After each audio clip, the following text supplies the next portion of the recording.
also, like from the hall? Hello.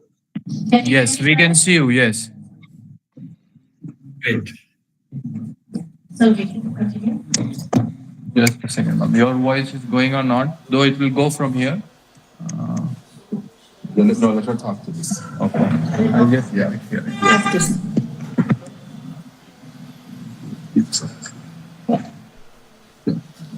Shall I? Just for reference.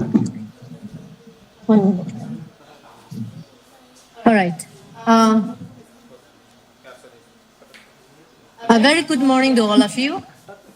I welcome on behalf of the Department of Philosophy, SPPU, all the participants and especially our speaker, Professor Pankaj Srivastava. Thank you for accepting our invitation for this event on Gurudev Ranade Endowment Lecture Series 2025. So before we listen to him, I would like to give a short bio note of our speaker today. Dr. Pankaj Srivastava is chairperson of the Department of Philosophy, Panjab University. His doctoral research, titled Emotion and Perception in Religious Discourse, an Epistemological Exploration, laid a foundation for an active scholarly career which is further supported by his postdoctoral fellowship from UGC ICPR, Indian Council of Philosophical Research, and IDC Chandigarh. His research engages with Indian philosophical traditions, Buddhism, applied ethics, philosophical counseling, and the philosophy of literature. He has completed 3 major research projects and published more than 25 research papers and reputed national and international journals. Dr. Srivastava's work reflects a sustained commitment to positioning philosophy as a dialogue between classical insights and contemporary human concerns, making it relevant both within academic discourse and also in everyday life. So he has so much of work credited to his name, and we are so lucky to have Sir with us here for today's talk. And today, the title of his talk will be Decolonizing Indian Philosophy, Problematizing Time, Memory, and the Present. So, sir, over to you now. Thank you. Thank you, Dr. Gary Lema. Thank you so much for these bio notes for my introduction. First of all, am I audible? Yeah, just a second, sir. Yeah. So it has to go from here. Let's try that one. There's a way to do it. Let's try that. There's a way, but we'll have to go work it out. But save up time, better just put it on this. No, but I think there will be a direct way. Is it The direct way would have to be through here. This mic. We'd have to find the system through here. Just a second, sir. No issue. Apologies. No issue, sir. So, would you know how to present those slides that you had sent? I think there will be an option to directly. For the second speaker. Second speak. All right. Okay. Do you have a PPT? No, sir, I just share my views. All right. Okay. Let's project. Yeah. Yeah, virtual come and help, no? Computer.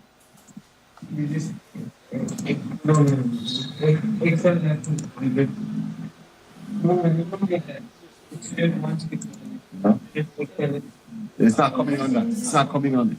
Initially, when we started for a brief while, the sound was coming, I think. No, from it the was coming on microphone. this. It was coming on this mic. Right. We can do that.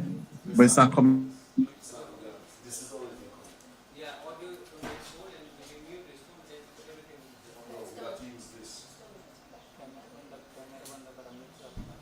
Hello.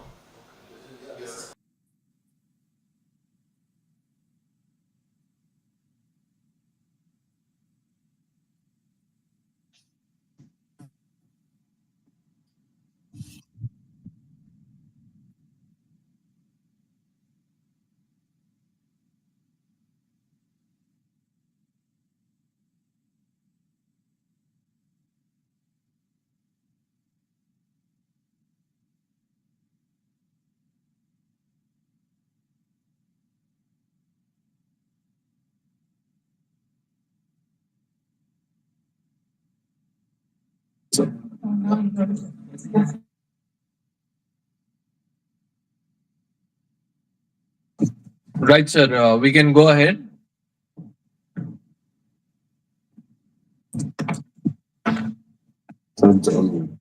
Okay, thank you so much. Yeah. So, first of all, I express my sincere gratitude and thanks to Professor Haris Novella, Head of Department, Savitribai Phule, Pune University, and uh, Carrie Lema, Dr. Carrie Lema, coordinator of this series. Uh, since last few years, I'm just thinking about this project of decolonizing Indian philosophy. So I'm going to speak and share my views on this very theme that is decolonizing Indian philosophy, problematizing time, memory, and the present. So, very good morning to dear friends and colleague who have has been associated and connected with this digital platform. Let me begin with simple but provocative question. What do we really mean when we say decolonizing Indian philosophy? At first glance, the answer appears straightforward. Some would say to recover a timeless essence, a golden inheritance of Indian wisdom that colonialism distorted and suppressed. Other might say to prove that Indian categories are equal to Western one. For instance, Nyaya as logic, Vedanta as idealism, and so forth. Both responses I want to suggest are deeply problematic. Some recovery is based on myth of purity, as if there was ever a singular untouched essence waiting to be restored. Assertion, meanwhile, is nothing more than mimicry in reverse, as if the only way Indian thought can be valued is by translating into Western categories. So I begin with this twofold uh, critique. First, it rejects the idea of decolonization as recovery of putative timeless essence. Second, it resists it re- its a reduction to inward mimicry of Western categories. Colonial knowledge production reclassify Indian intellectual tradition into alien framework. For instance, see religion, myth, mysticism, while simultaneously establish European philosophy as universal canon. Nationalist responses, however, often replicated this violence. On the one side, Indian categories were retranslated into Western taxonomies, as I already uh, told, Nyaya as a logic, Vedanta as a idealism, subordinating them into alien conceptual grammar. So, what is needed then is a different orientation altogether, one that treat decolonization not as a recovery, not as a assertion, but as a problematization. Now the question is why problematization? To problematize is to reopen question rather than close them. To my mind, it is to treat tradition not as a fixed heritage, but as a living field of inquiry. This orientation has a long precedent in the Indian intellectual history itself. For instance, think of Upanishads. They are dialogues full of questions, negations, counter questions. Think of Nyaya debate with Buddhism, Jainism doctrine of Panpsychism or Syadvada, Bhakti, fierce critique of caste and ritual, or the Sufi philosophies explore the unity and differences. At every stage, Indian philosophy evolves through contestation and dialogue, not through repetition. I will just invoke Daya Krishna. Daya Krishna used to call this open traditions. For him, philosophy is not possession of settled truth, but an activity of questioning. Traditions survive only so long as they remain open to interrogation. When they foreclose questioning, they fossilize. Raghuram Raju takes this further. He diagnoses colonialism as a rupture in this dialogical vitality. By forcing Indian thought into the category of religion or mysticism, colonial scholarship disrupts the very mode of self-renewal that had sustained Indian philosophy. In response, Indian intellectuals often fail to into mimicry or revivalism, both in their different ways abandoned questioning. So now the question is, why does this matter today? Because the present demand it, we live in the era shaped by late capitalism, where we have a problem of alienation of self, of community, commodification of even our most intimate relationship, ecological collapse, driven by the logic of infinite growth, deepening inequality justified in the language of efficiency and merit. So, to my mind, uh, this categories of liberal modernity, individualism, rational mastery, progress, accumulation are increasingly inadequate to address these crises. This is where Indian texts revisited critically and became urgent. Vedanta destabilized possessive individualism, Buddhism undermined permanence, Bhakti challenged commodified intimacy, Sufi metaphysics resist alienation, Ayurveda contest biomedical reductionism with ecological holism. These traditions do not offer ready-made solution, but they expand our conceptual vocabulary, allowing us to provincialize Western categories and imagine alternatives. So, in my talk is divided in four parts. First one, where I try to understand tradition as questioning, not preservation. Second, raptures, exclusion, and neglected discourses. Memory. Third one is memory and the present as a contested. And fourth one is revisiting text against the late capitalism. So, in this second section, I am going to share my views on tradition as questioning, not preservation. When we speak of decolonizing Indian philosophy, sooner or later we arrive at thorny question of tradition. Now, what is tradition? Is it a timeless inheritance preserved intact against the distortion of colonialism, or it is a burden of superstition irrelevant to demands of modernity? These are the two dominant ways tradition is framed.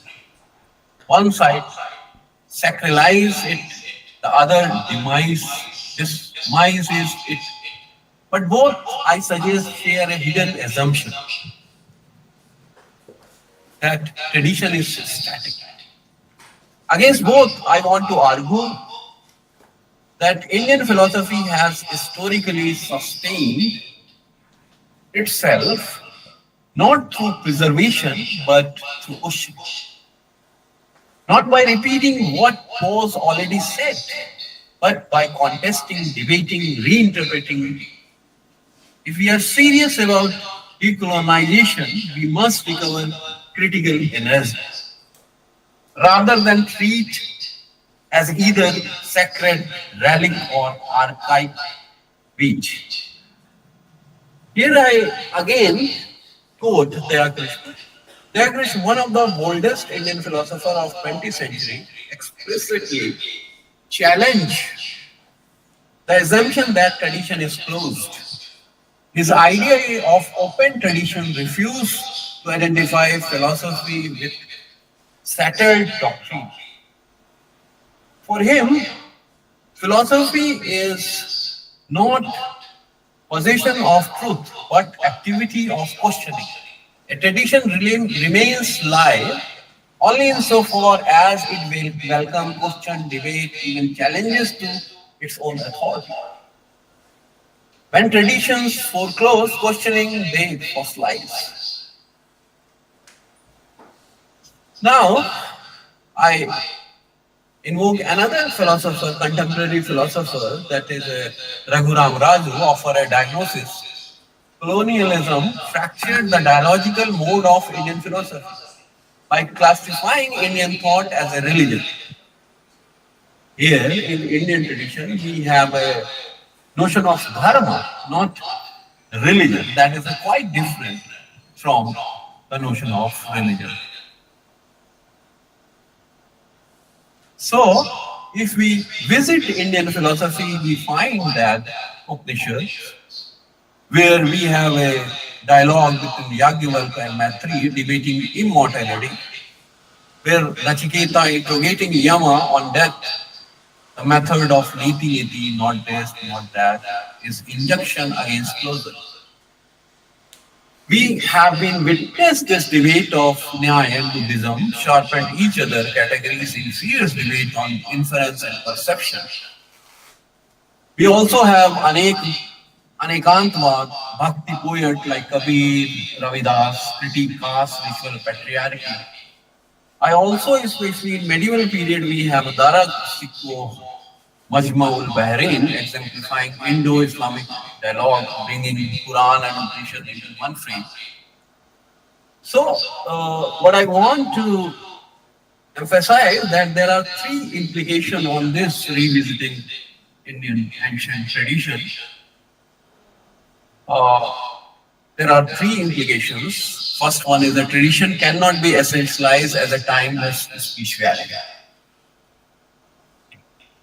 Indian category cannot be flattened into Western mold. Second, and third one is tradition must be understood as a plural and open-ended. So, if tradition was always questioning, why does Indian philosophy today look so narrow, confined into 6 Sanskritis? The answer is raptures and exclusion. Colonial categories reclassify Indian thought under alien terms like Nyaya become logic, Vedanta, idealism, Pramana, epistemology. But these translations flatten Indian concept and subordinate them into Western grammar. So, nationalist response compounded the problem. In trying to defend Indian philosophy, they either mimicked the West or purified the canon, elevating the Upanishad and Gita, while sidelining Buddhism, Bhakti, Indo-Islamic contribution. So, I emphasize this and I highlighted neglected discourse of, for instance, Buddhist logic. Vignag Dharmakirti developed some sharp theory of perception and inference. Ayurveda integrate health, ecology, ethics, and causality, yet is dismissed as a medicine rather than philosophy. Bhakti thinkers like Kabir, Ravidas articulated critique of caste and ritual, but remember as a poet, not philosopher. Indo-Islamic thought, for instance, I quoted Dara Shiko's Sufi metaphysics was erased in nationalist construction of a pure Hindu canon. So I again invoke here one of the contemporary scholar or political scientist Aditya Nigam remind us nothing is purely Indian or purely Western. Algebra, astronomy, metaphysics, knowledge traveled across India, Persia, Arabia, Europe. Purity is a fiction. Philosophy has always been entangled. That is to mean that we always complement West and West complement us. So there is no strict kind of boundaries between East and West. Exclusion shaped how we imagine philosophy itself. Without Buddhist epistemology, Indian thought looks mystical. Without Ayurveda, it looks abstract. Without Bhakti, it looks elitist. Without Indo-Islamic voice, it looks narrowly Hindu. To decolonize, we must integrate categories, recenter neglected discourse, and embrace hybridity. Here, I again trying to, uh, for reference, trying to invoke three, uh, three contemporary theorists or philosopher or uh, novelist, we can say, Gopal Guru, Aditya Nigam, and Nirmal Verma. Gopal Guru shows memory is cascade. Brahminical voice are presented, Dalit Bahujan voice are erased. Ravidas and Kabir become poet, not philosopher. Aditya Nigam shows memory was politicized by nationalism. The Upanishad and Gita elevated as a sense, while Buddhism, Bhakti, and Islamic thought erased. Here, another Hindi writer of late, late 20s, this is Nirmal Verma, on the nostalgia and amnesia. The former scrolized tradition and latter discarded both for close questioning. So, memory then is archive, but battleground. To decolonize is not to recover memory, but rather to problematize memory itself. Whose memory? Now the question is whose memory? Whose exclusion? Only reflective memory, critical dialogically can sustain philosophy. So now the question is that why we revisited Indian text now? Because the crisis of late capitalism demand a new vocabulary, new concept, new form of understanding.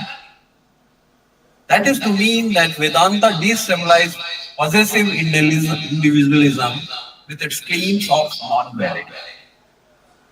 Buddhism undermines consumerism, consumerist practice, and consumerist culture with the doctrine of emptiness. Again, Bhakti resists commodification by grounding relation in the gift and devotion, and Sufi metaphysics challenge alienation with unity and love. And Ayurveda context, reductionism with ecological view of health. So decolonization must transform practice, uh, philological rigor. Why we are revisiting this tradition or original text? Because through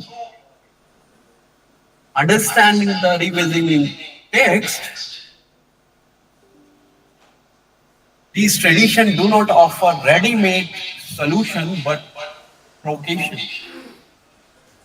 They expand philosophy, conceptual imagination, and provincializing Western categories.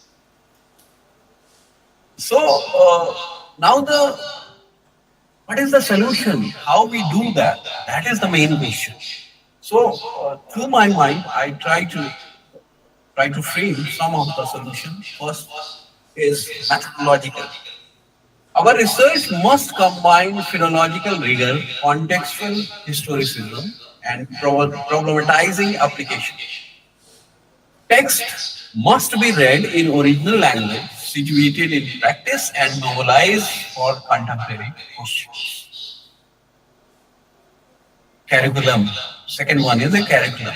Philosophy syllabi must expand to include Buddhist epistemology, Bhakti, Sufi thought, and Ayurveda. Course should be problem based. What is knowledge? What is health? And pedagogy is dialogical. Assessment should privilege questioning over memorization.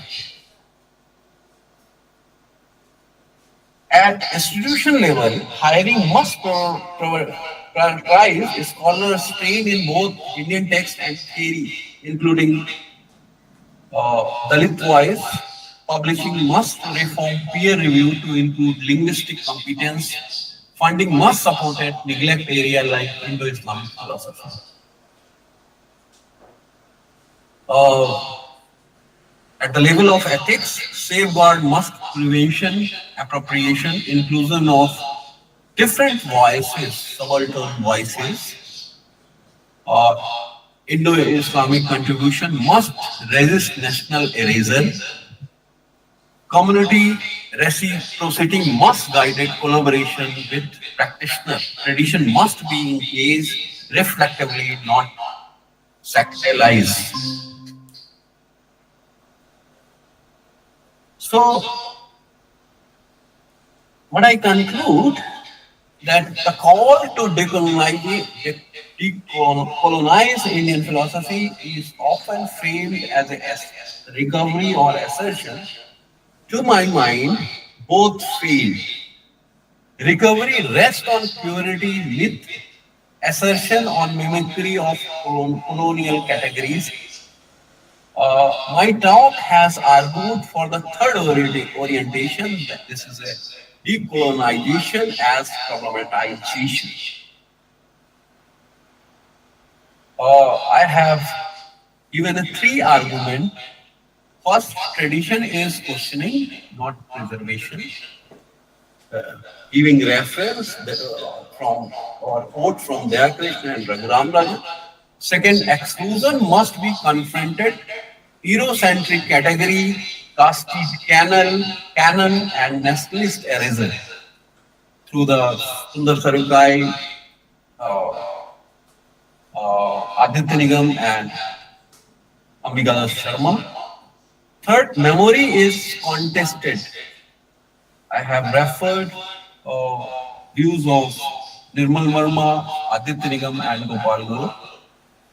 So, revisiting text against late capitalism positions Indian philosophy as globally relevant,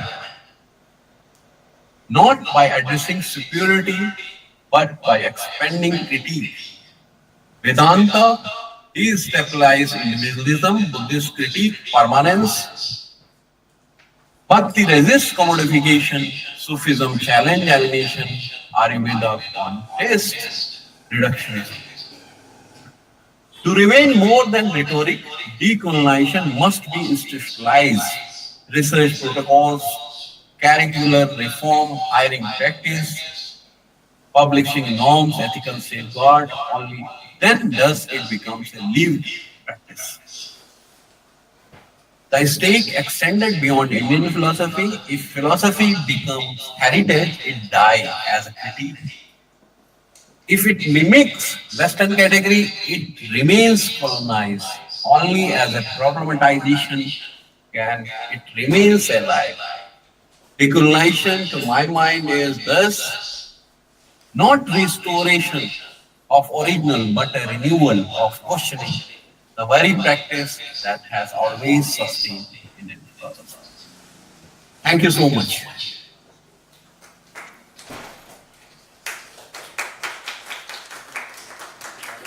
I have no. I'm unable to listen. Kindly connect.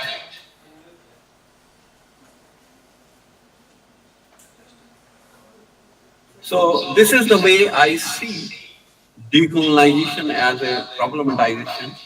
If anyone wants to comment or raise any questions or want to discuss something, I am available. Please go ahead. I would be very glad to interact and try to learn something from the audience.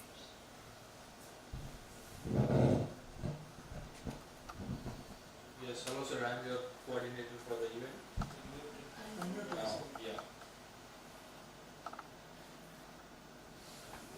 Yeah. Yes, sir. Can you hear me? Yes, yes. I'm Yes. Hi. now, Yes, sir. My name is Almoso, and I will route the questions any from here. yeah, yeah. Yes. Definitely.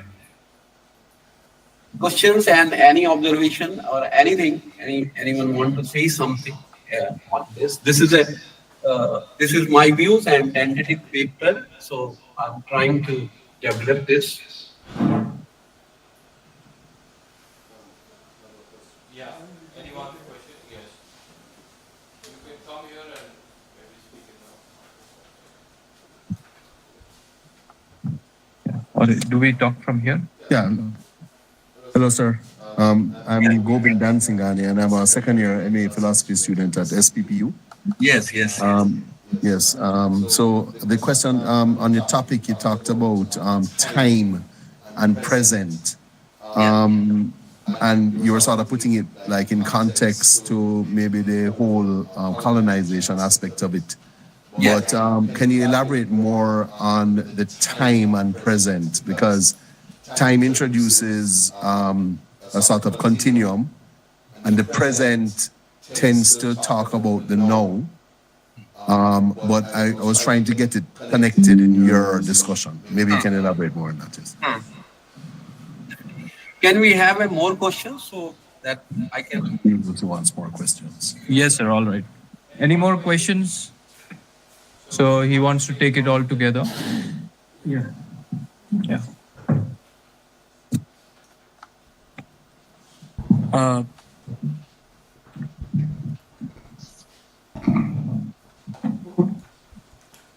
Hello, Pankaj. Yeah. So my question is here. Since you have talked about the decolonization and your reference to novelty, questioning, and dynamicity of the tradition, and at the same time you are abandoning the possibility of recovery of the truth.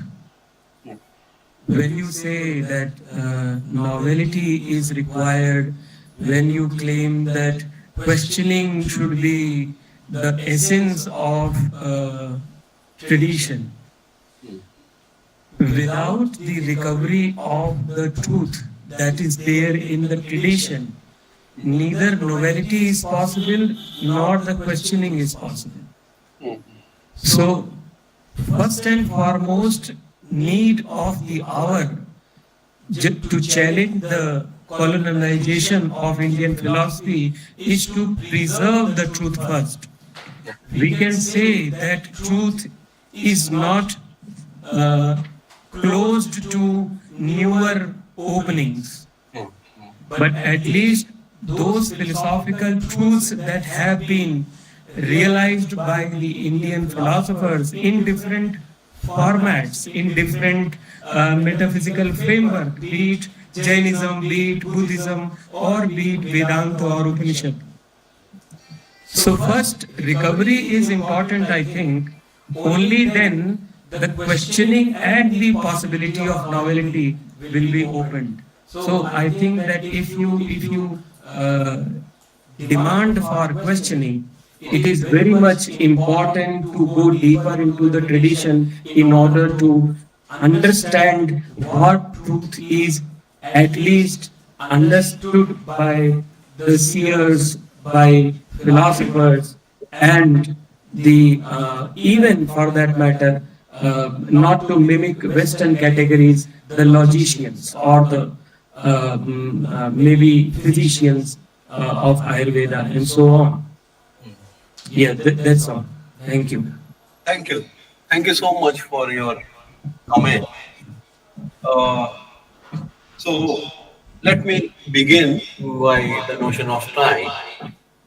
So time, when we are reflecting on time, there are two ways to know. One is a linearity of time, where we divided time as a past, present, and future.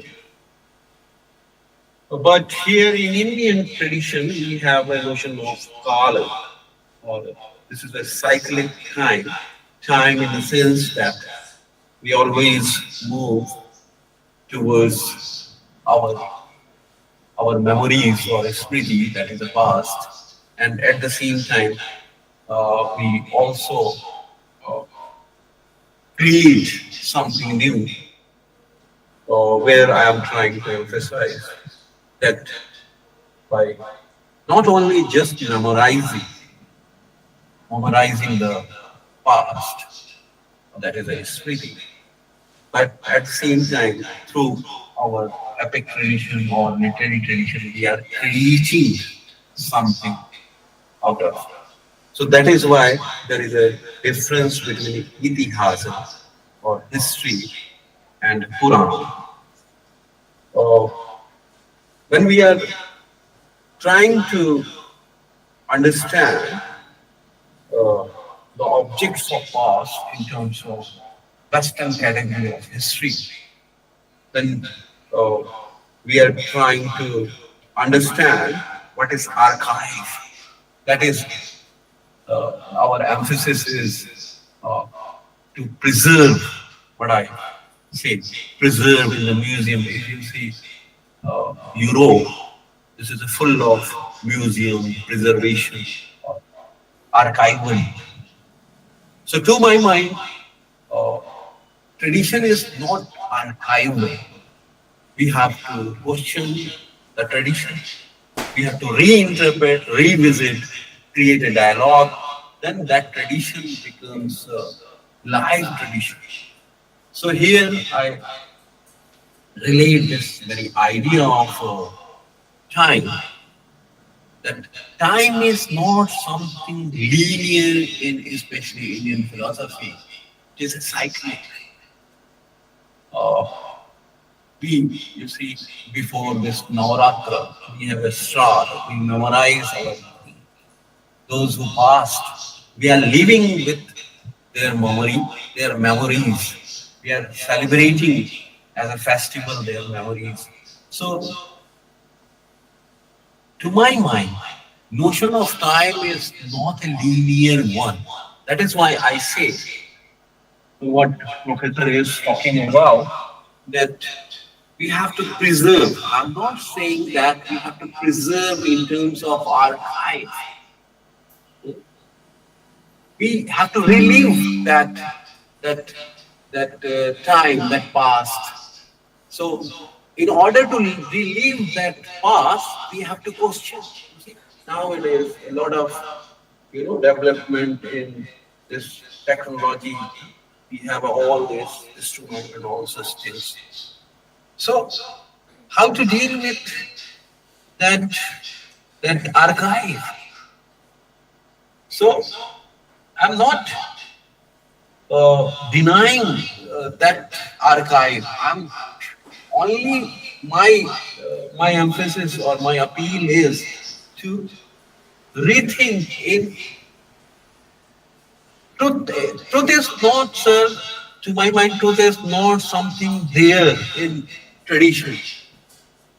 We have to relive truth. For instance, I will give an example. That Gandhi experimented with the truth, which is available in tradition. Gandhi politicized, or Gandhi used that truth in his whole movement.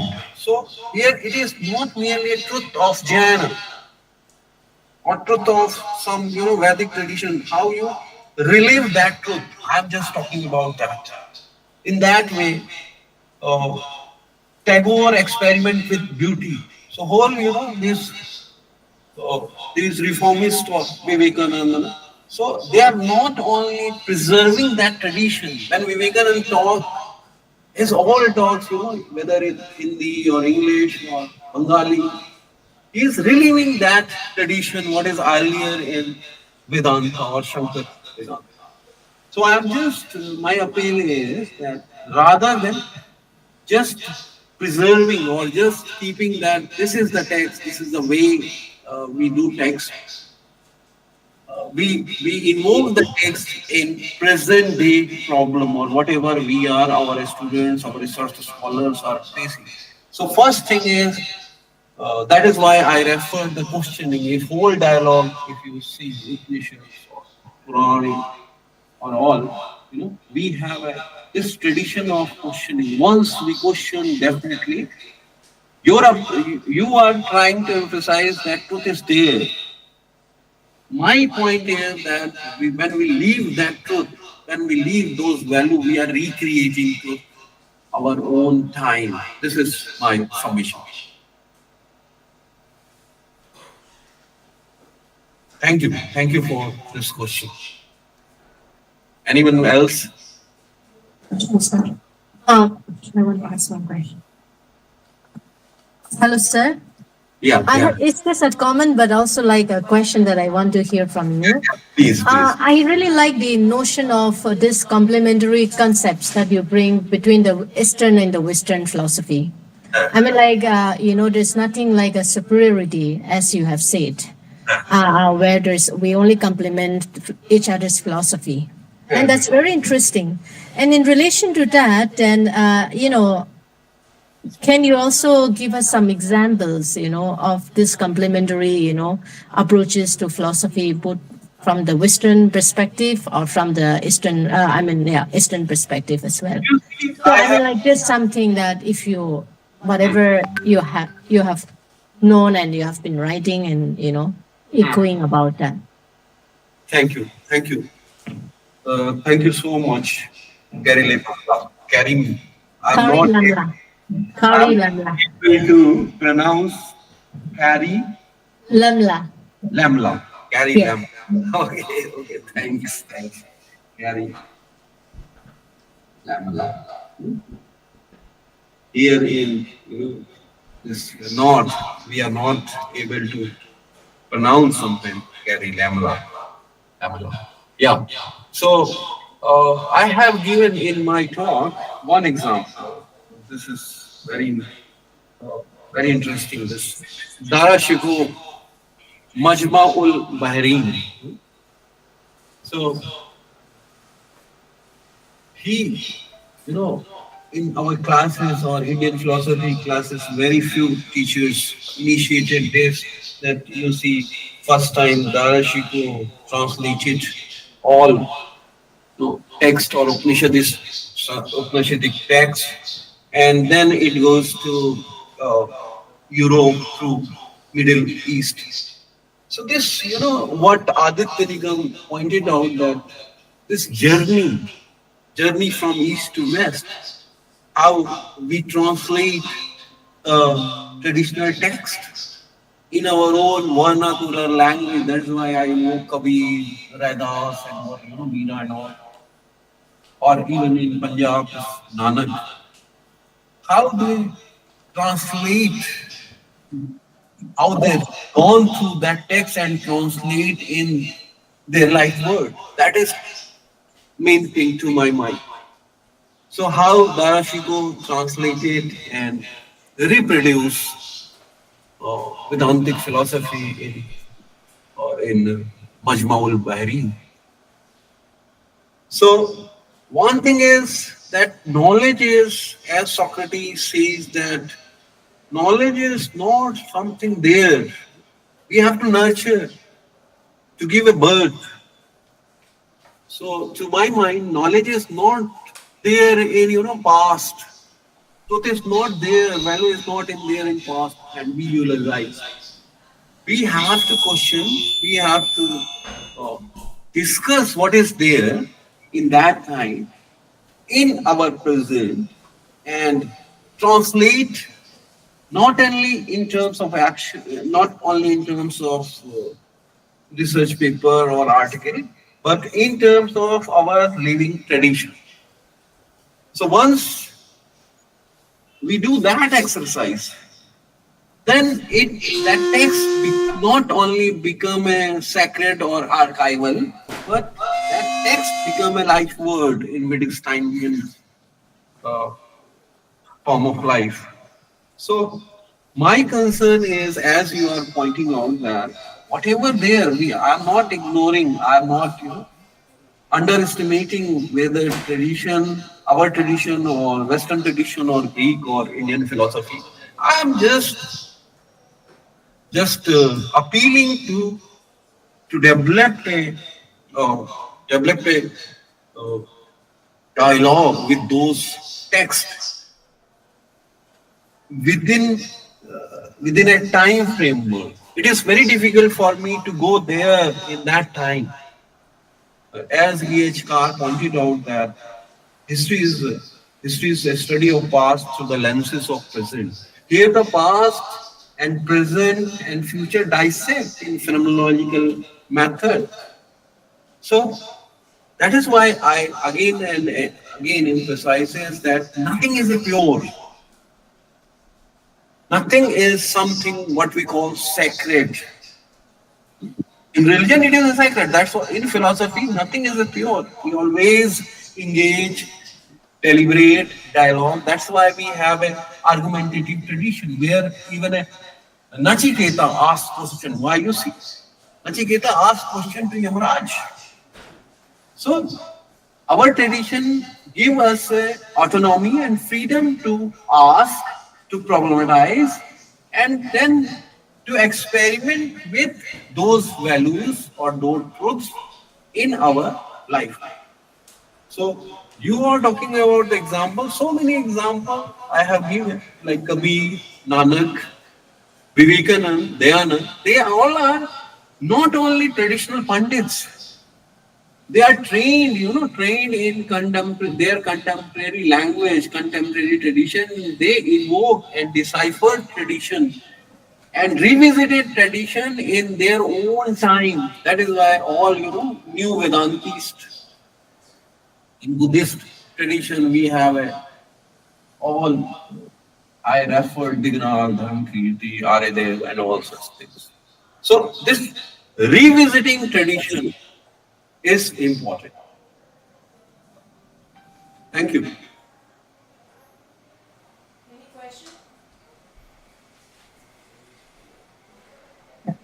Yeah.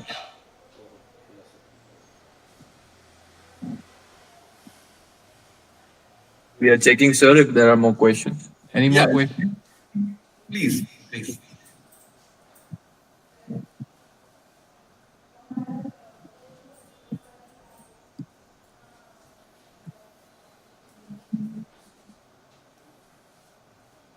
No? Okay. You can wrap up. You can see this verification. Yes. Suppose you have not understood something, and you can ask for clarification.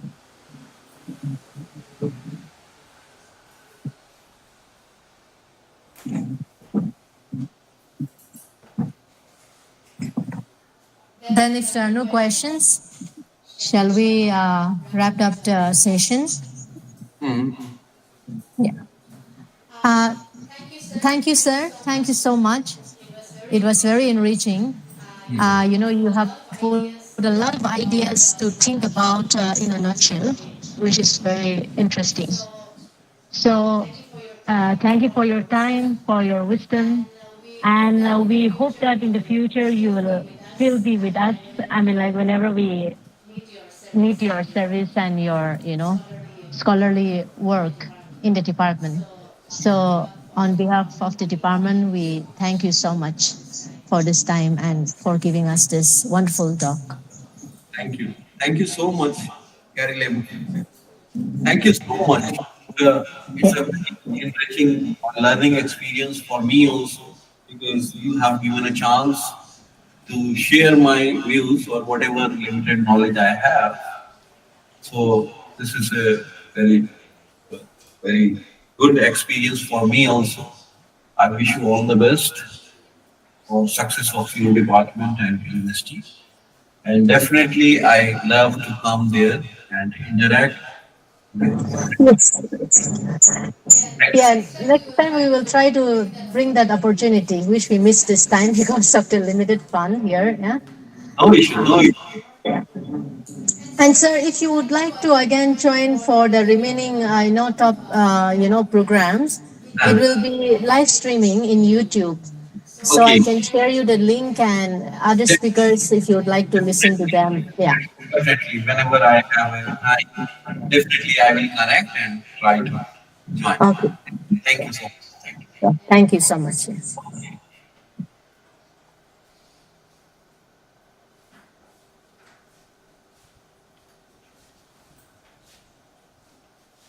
Then we move. Yeah. So here we have actually we were expecting 1 hour talk, anyways, but now we wrapped up in 1 hour's time only. We have again 1 hour's time to have snacks, and we can come back. We don't need to go from here actually. It's at the program is at 12:30, right? 1:30. No, no, 1. It's at 1. Yeah, lecture 2 is at 1. So we still have an hour time. Oh, yeah, exactly. Yeah, 12:30. Yeah, yeah. Yeah, we can have snacks now. Yeah. And then we can ask the other speaker to come a bit early, half an hour early.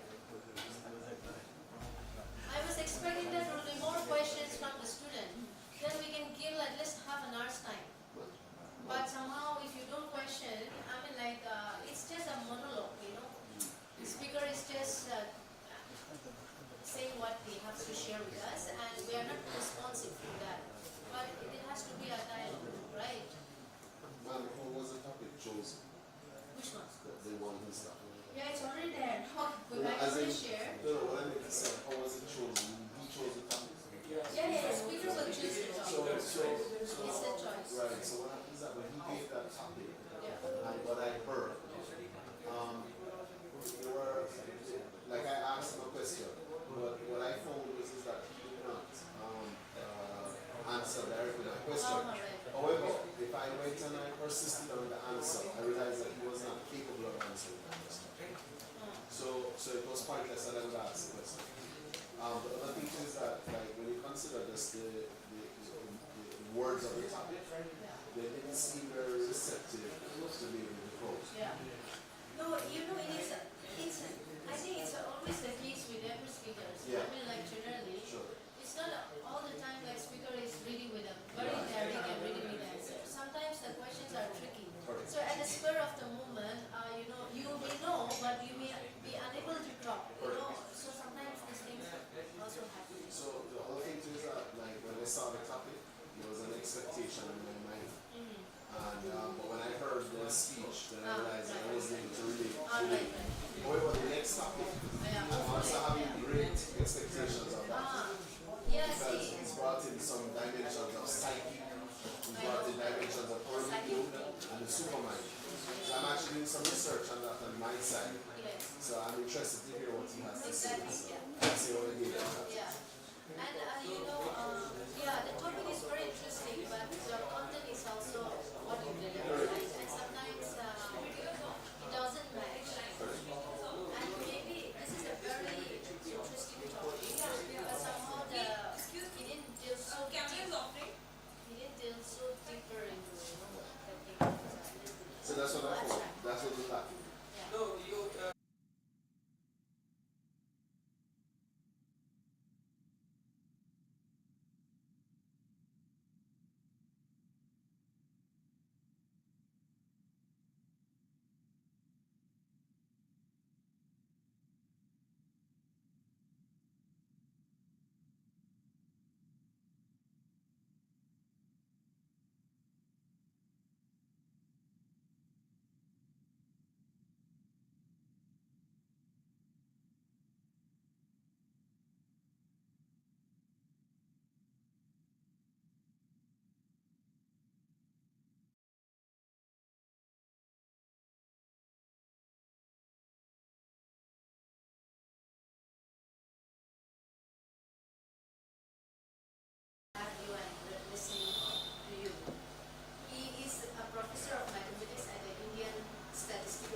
can hear it, but the YouTube won't catch it.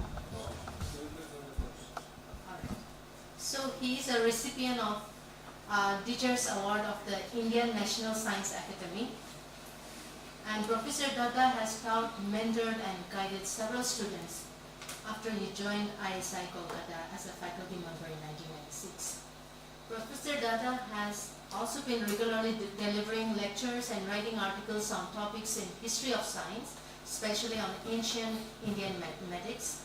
He has been teaching history of mathematics and science in India in the one-year Indology course at the Ramakrishna Mission Institute of Culture, Kolkata. He is also again the recipient of an award of the Indian Mathematical Society in History of Mathematics. Professor Amartya Dutta has also studied the writings of Sri Aurobindo and their mother since his PhD days in Mumbai. And he was closely associated with the Center of Sri Aurobindo Society at Church Gate in Mumbai. He also contributed several articles and delivered lectures on this topic and his work in several institutions. He is currently editing a commemorative volume on the occasion of Sri Aurobindo's 150th birth anniversary. So thank you, sir, and now it's over to you.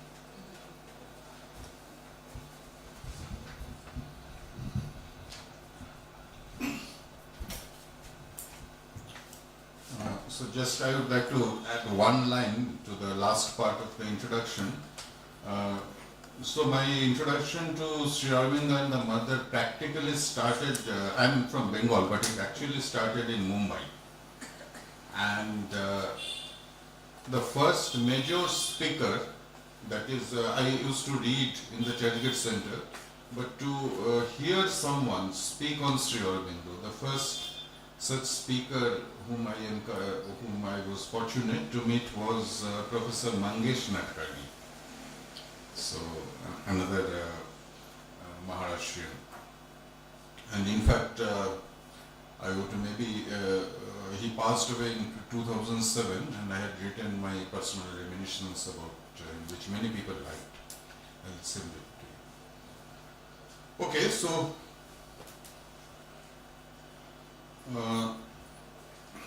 Sri Aurobindo's name is well known, but I will touch upon one topic which Sri Aurobindo has introduced, which is not that well known. And paradoxically, that is something which is relevant not only for study of philosophy or even academics. It is as relevant, to me it is as relevant as taking care of one's body and mind. That is the psychic being, because it is an essential part of our being. Now, to give a perspective, I have kind of divided my presentation into three parts. One is to give a brief overview of Sri Aurobindo and his work, because there are many wrong impressions about both Sri Aurobindo as well as his work. So I give a brief overview, mainly to correct some impressions. And the second part would be the main part, that is, what is the psychic being, and also something which comes before the psychic being, the psychic spark. And the third part is some concrete examples of, let us say, writing which Sri Aurobindo has identified that this is under psychic inspiration or this is out and out psychic. So you can actually see psychic at work. So that would be the last part. So let me now quickly summarize the life of Sri Aurobindo. So he was born on 15th August, which later became the day of India's independence. And his original name was Aurobindo Ghosh. He was born in Calcutta, and his birthplace is now a heritage building called Sri Aurobindo Bhavan. Now, he was, his father was initially an Anglophile who valued everything Western and the British, and didn't have high opinion about India. So he had sent Sri Aurobindo to England at the age of 7. Now Sri Aurobindo, when he would be asked that what is Sri Aurobindo primarily, he would identify himself as a poet. So poet and mystic. That is how, and also the word poet comes first. So he began writing poetry from the age of 11, and he remained poet throughout.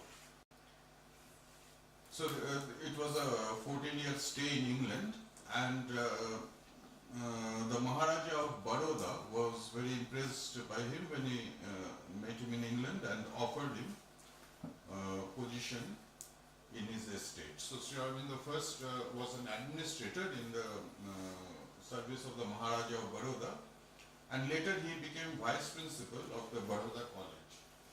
And so that was one period of his life. Now from it is not 1900 to 1992. See, because it is a secret political activity that is fuzzy, that when actually it started. So from 1900 or 1902, from that period, his secret political activities started, and it went on. And these are, of course, under the surface. So these things are necessarily not well documented. So this is one aspect. The other is spirituality. From 1893, more precisely when he landed in India at Apollo Bandar in Bombay, he had been having spiritual experiences very naturally, very unexpectedly, even before he knew anything about yoga. So, he was kind of born with that. Now, from around 1904, he consciously began practicing yoga. I mean, what usually one understands by yoga, like pranayama and such things, and he became deeply immersed in it. But his motivation was not so much spiritual. He wanted to apply yogic force into India's freedom movement towards complete independence. He was one of the pioneers of declaring that complete independence has to be India's ideals. That he declared in the first decade of the 20th century. It was only in 1929 that Congress officially adopted Purna Swaraj, and that too under the initiative of Jawaharlal Nehru. Gandhi was not much in favor of that. Now, in 1906, he shifts to Bengal, and he resigns from Baroda College to join Bengal National College in Calcutta as the first principal. And this was a thing that he sacrificed. In Baroda, his payment was rupees 710 per month, and he took up a job for rupees 150 per month. And see, that would set the trend. For example, C.R. Das, who was to be his barrister. So that happens afterwards. That C.R. Das sacrifices his lucrative career to come to public life. Now, so there his political activities are in full swing. So he, even earlier, he had political articles while in Baroda. He wrote in Hindu Prakash, but that was more as a journalist, not as a political activist. So he was very critical of the Congress.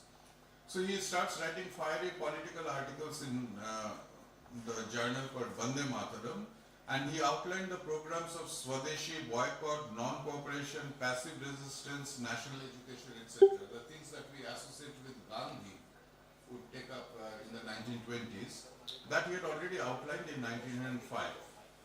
And he provided leadership to the nationalists along with the trio Lal Bal Pal. So this is something on the surface. But his yogic pursuit was going on.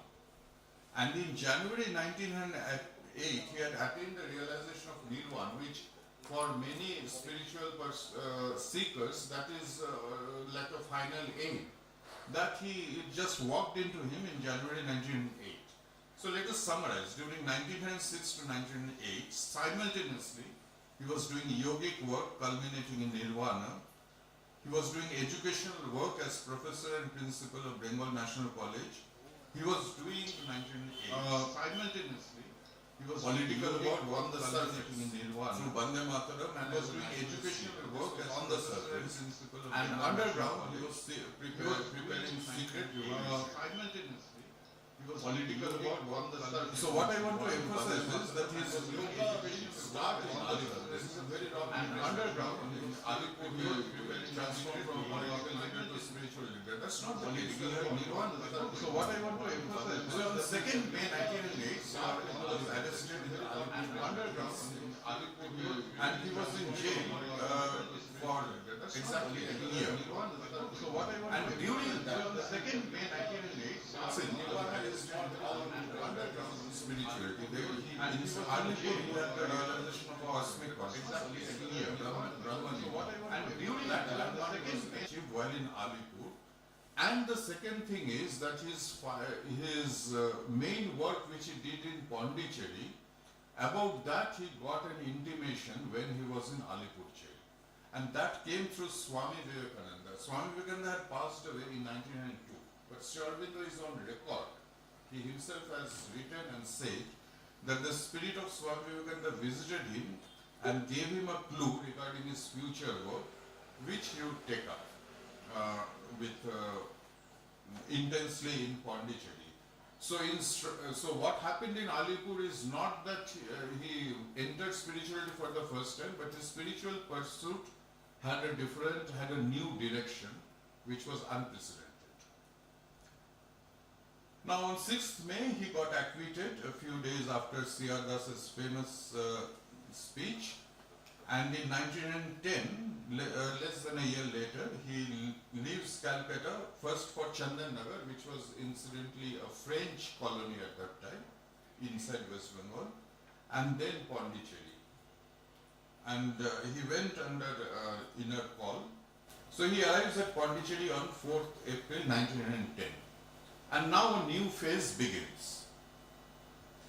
So his work in Pondicherry has been best summarized.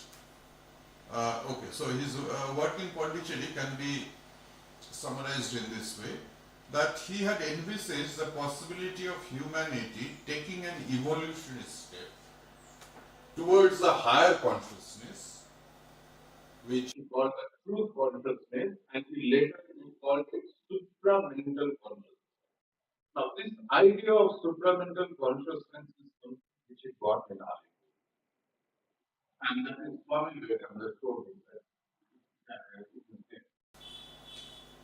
which would resolve the vexed. So, what is supramental consciousness? Something which has to be brought down on earth, and if it is brought down, it would resolve the vexed problems of life on earth, here on earth, and ensure a perfectly harmonious, good, beautiful, and happy life.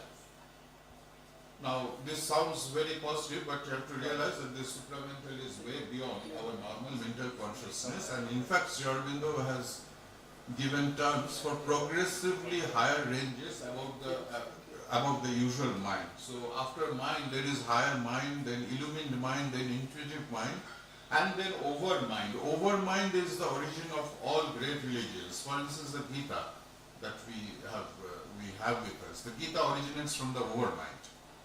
But we have to go beyond to what we call the supermind, which has the truth consciousness. But today's topic is, since it is not that, I would not go into what is the difference between overmind and supermind, because that would take up some time. So what I would like to emphasize is that from 1910 onwards, he had one pointed concentration on yoga to establish the supramental consciousness in the terrestrial transformation. So this was his work. So for instance, why did he cease political work?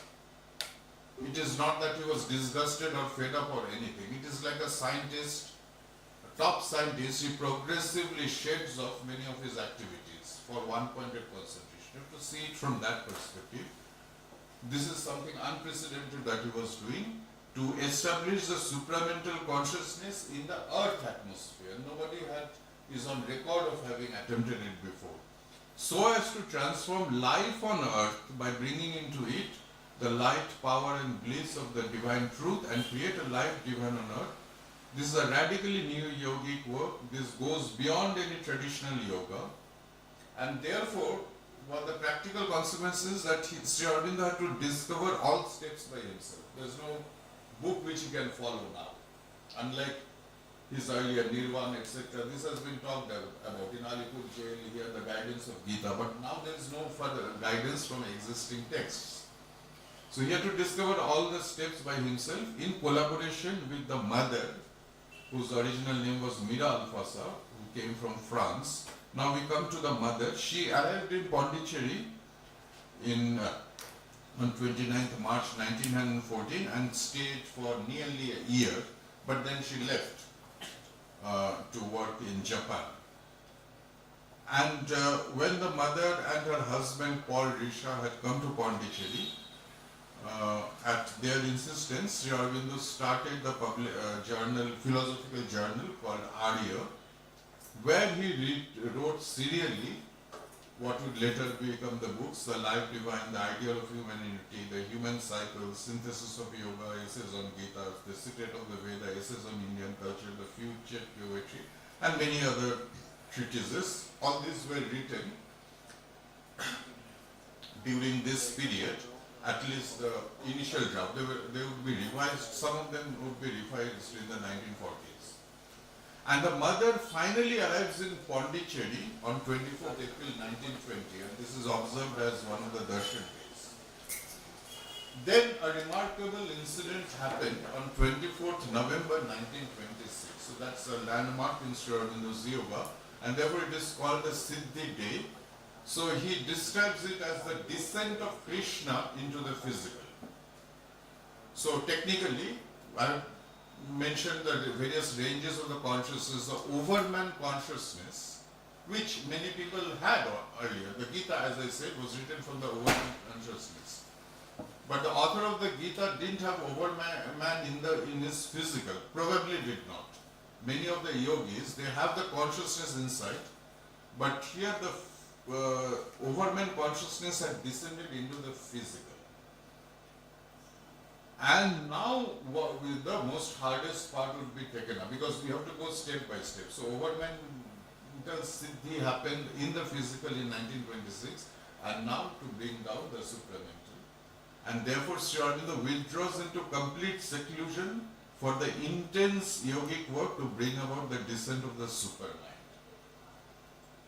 And he maintained contact, so he went into seclusion, and his contact with disciples was only through letters, which later became the Letters on Yoga. And he also published a booklet named The Mother in 1928 for a concise guidance to his disciples. And now the mother took over the charge of the disciples and formed what is called the Sri Aurobindo Ashram. It is wrong to say Sri Aurobindo went to Pondicherry and founded the ashram. The ashram was founded by the mother, ironically, when Sri Aurobindo went into seclusion. So saying that Sri Aurobindo formed the ashram is not accurate. From 1930, he started his work on Savitri, and from 1939, he began to expand the books which he had written during the Arya phase, like Life Divine and other texts. On 5th December 1950, he withdrew from his physical body. And again, the mother has clarified that he withdrew to accelerate the yogic work from the subtle physical. And what he wanted to do to bring down the supramental, that actually happened. This mother has said that on 29th February 1956, there was a manifestation of the supramental light and force and consciousness. And that is at work in the earth atmosphere. Now, the vision of Sri Aurobindo, in the words of the mother, very, very lucid. There is an ascending evolutionary nature which goes from the stone to the plant, from the plant to the animal, from animal to man. We all know that. Because man is for the moment the last rung at the summit of the ascending evolution, he considers himself to the final stage in this ascension and believes there can be nothing on earth superior to him. In that he is mistaken. In his physical nature, he is yet almost wholly an animal, a thinking and speaking animal. Animals don't speak. A speaking animal, but still an animal in his material habits and instincts. Undoubtedly, nature cannot be satisfied with such an imperfect result. She endeavors to bring out a being who will be to man what man is to the animal. A being who will remain human in external form and yet whose consciousness will rise far above mind and its slavery to ignorance. This is the vision of Sri Aurobindo summarized by the mother. So again the mother continues. Sri Aurobindo came upon earth to teach this truth to men. He told them that man is only a transitional being living in a mental consciousness, but with the possibility of acquiring a new consciousness, the truth consciousness, and capable of living a life perfectly harmonious, good and beautiful, happy and fully conscious here on earth. During the whole of his life upon earth, Sri Aurobindo gave all his time to establish in himself this consciousness which he called supramental and to help those gathered around him.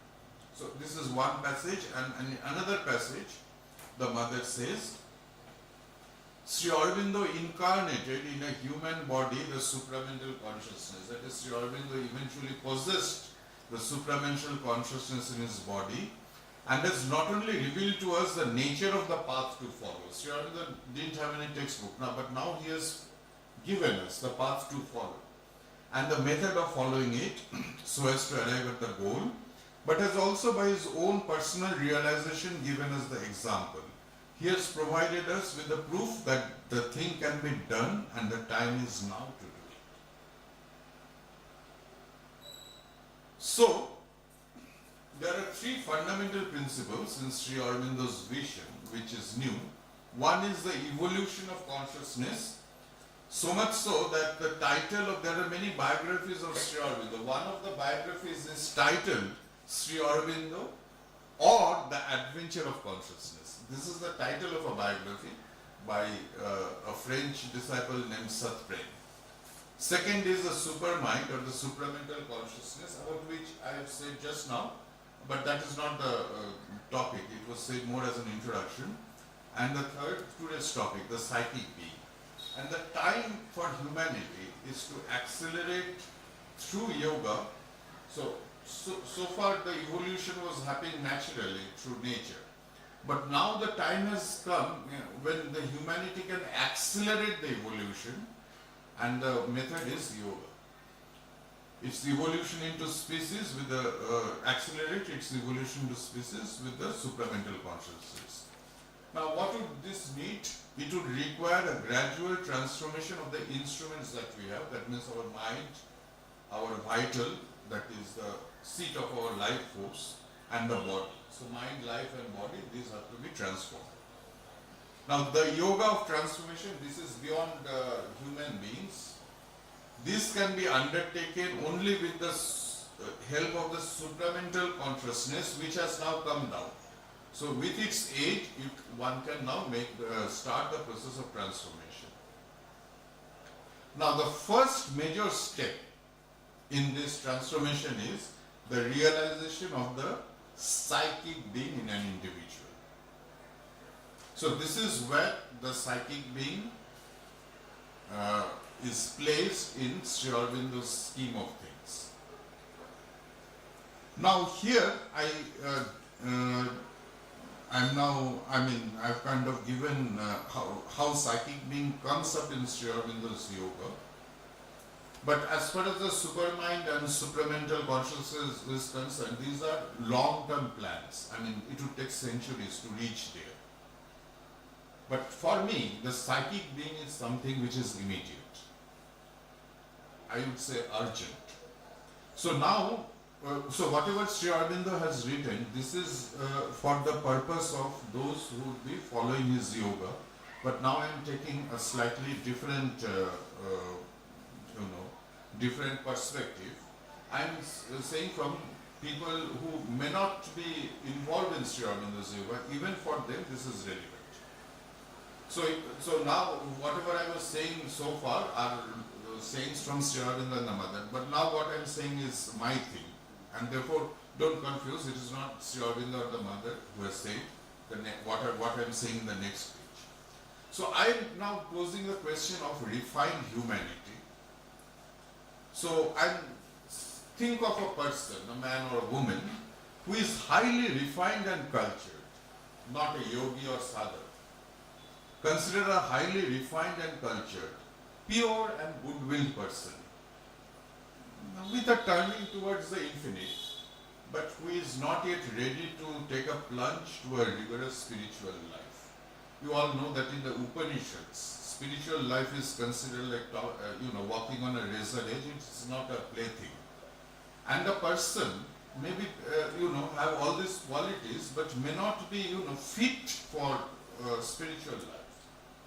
Such a person is actually in a crisis because he is a misfit, both in the gross, crude, exclusively materialistic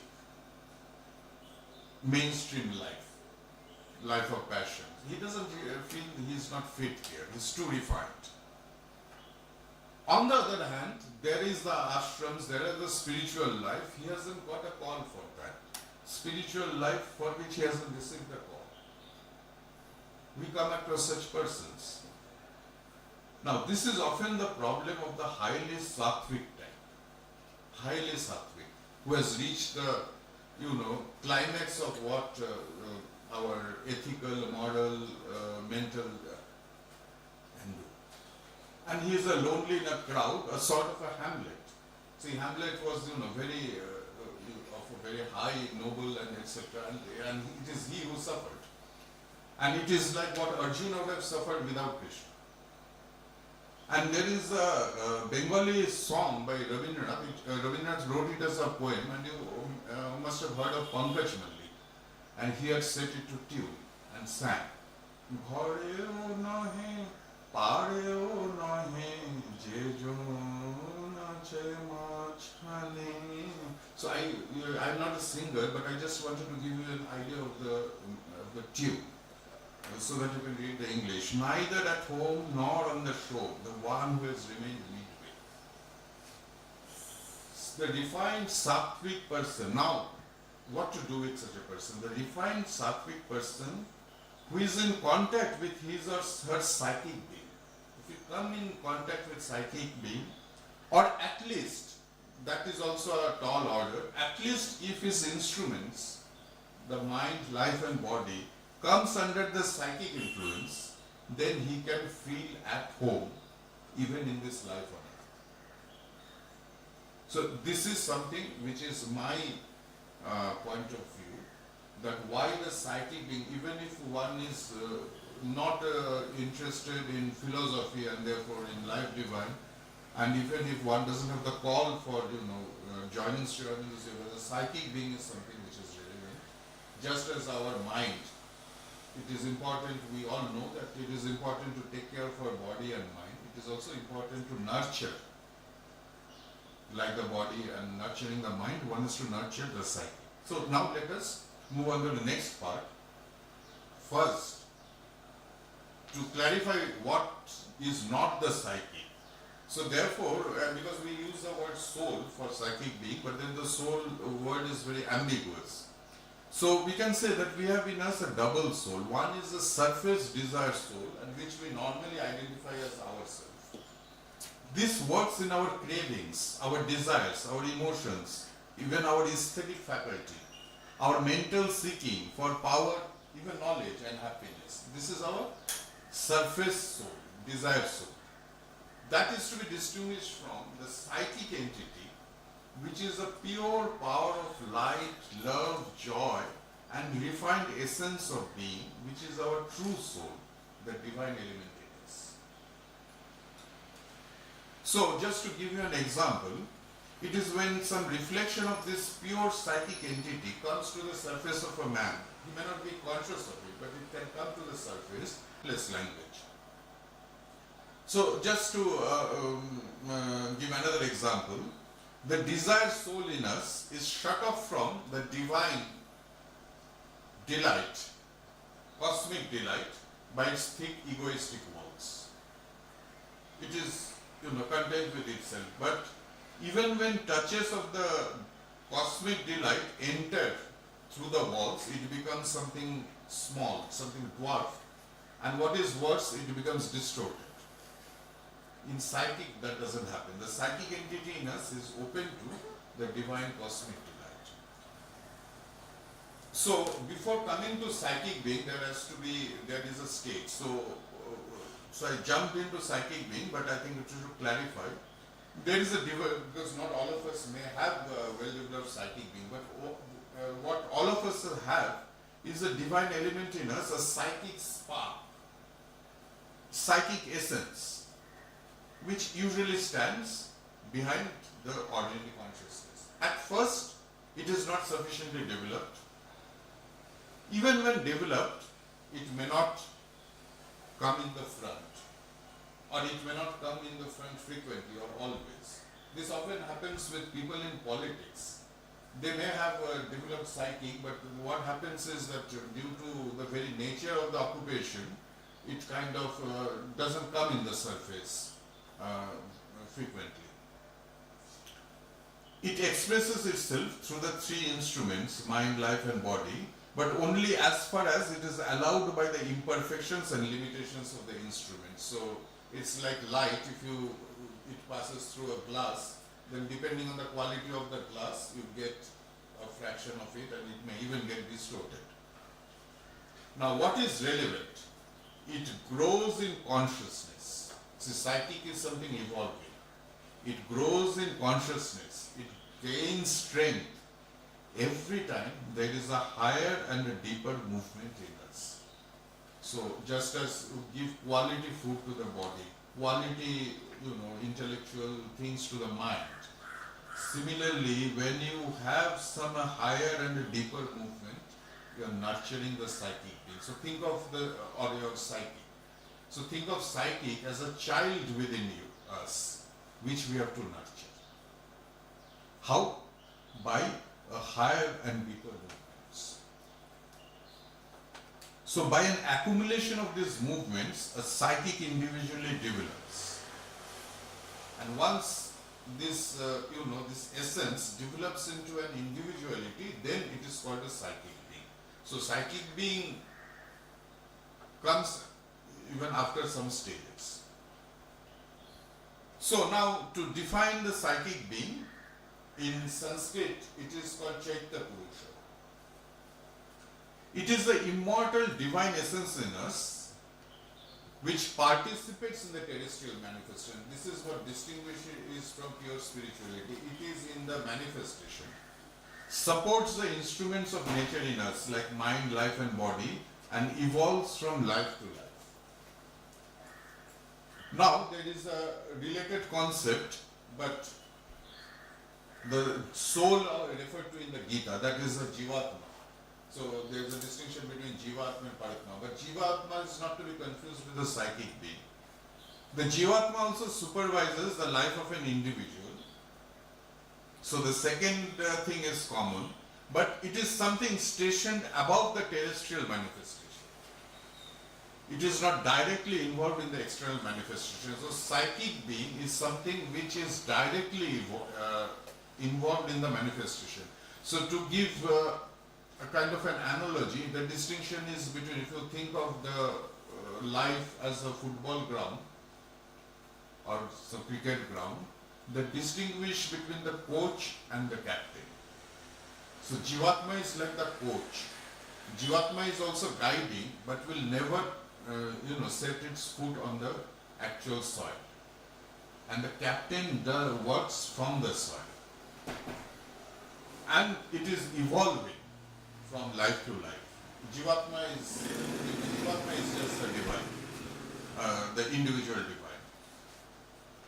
But psychic being is not disconnected. Psychic being may be envisaged as a projection of the Jivatma which participates in the life on earth. So it is the pure, the luminous in us without any obscurity. So how we identify the psychic? What in us is pure, luminous, without any obscurity? And another analogy which the mother has given, that think of divine as the generator and the body as the lamp. Now the body, we know that usually it is not lit, but there is a generator. So something is missing. that is a wire. If the generator and the lamp is not connected by the wire, then it doesn't leak, and if it is connected, then it leaks. Psychic is like that wire. It comes from the divine and lights it. So, how the psychic being has come? From where has it come? Because our body, we know it has come from Panjab and all that, that how body has come from matter.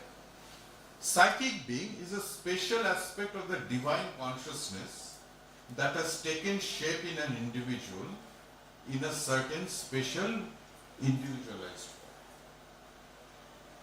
Not to be confused with our usual sense of I-ness which comes from the ego.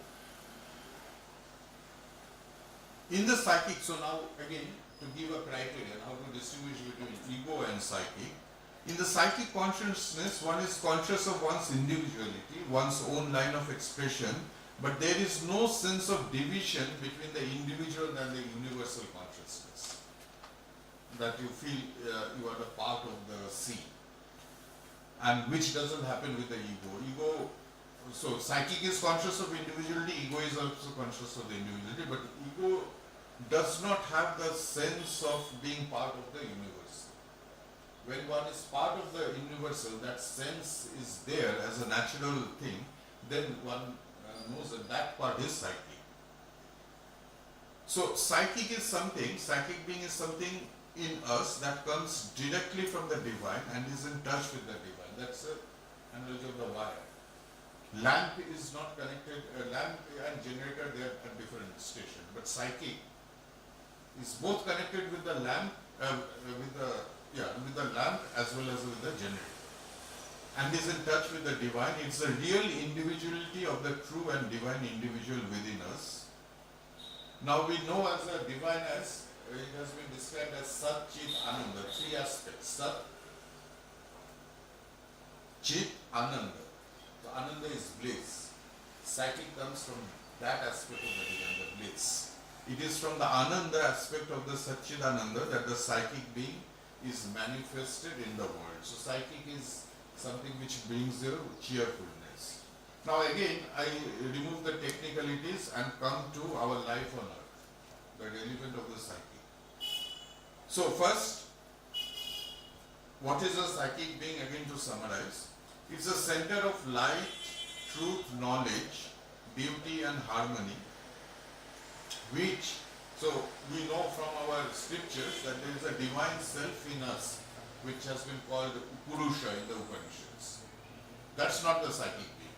The Purusha, little by little, creates a center of light, truth, knowledge, beauty and harmony, which is a psychic being, which is something which is participating in the manifestation, which distinguishes from Purusha, Jivatma, etc. They are aloof. Psychic is participating. That part of us which is participating but which is pure. So, the psychic being, now these are practical statements, the psychic being can purify our thought and perception, emotion and sensation, action and everything else in us. So these are all belonging to the world. But no amount of, training, no IIT or TFR or ISI trains how to purify. It's only the psychic which can purify. So there is lot of drilling about thought, lot of drilling about action, but purification, that comes from psychic. And you can go to spirituality, that will make you pure, but then you usually by the spirituality that we have understood of late for past several centuries, it takes you away from action. It's a psychic which can purify action. The more the psychic being develops in us, as I was saying, nurturing the child, the more the child grows, and the more we bring our external life under its influence, the more our life will be divinely luminous and blissful. So this is not life, necessarily for those who are living a secluded life in an ashram or something. It's for people like us, people in the mainstream society. Being our eternal self, the psychic being is that in us which survives after death and carries our consciousness forward from one life to the next. So mind you, the Gita also mentions that don't grieve because the soul is immortal. But you see, still we grieve because the Gita is talking about the Jivatma, and we somehow feel that when somebody has left, that individual is no longer there. The Gita's, Jivatma gives only a very little solace. But there is something more intimate of the person who has left, the pure aspect of that, not just his or her Jivatma, pure aspect, that is eternal, survives and is going to evolve in the next life. Now just imagine that how much, if that realization is there, how much solace it gives you, that the person who has left you hasn't left, that individuality, the pure aspect of that psychic aspect of that it will be surviving. And it will not only survive, it will grow in the next life.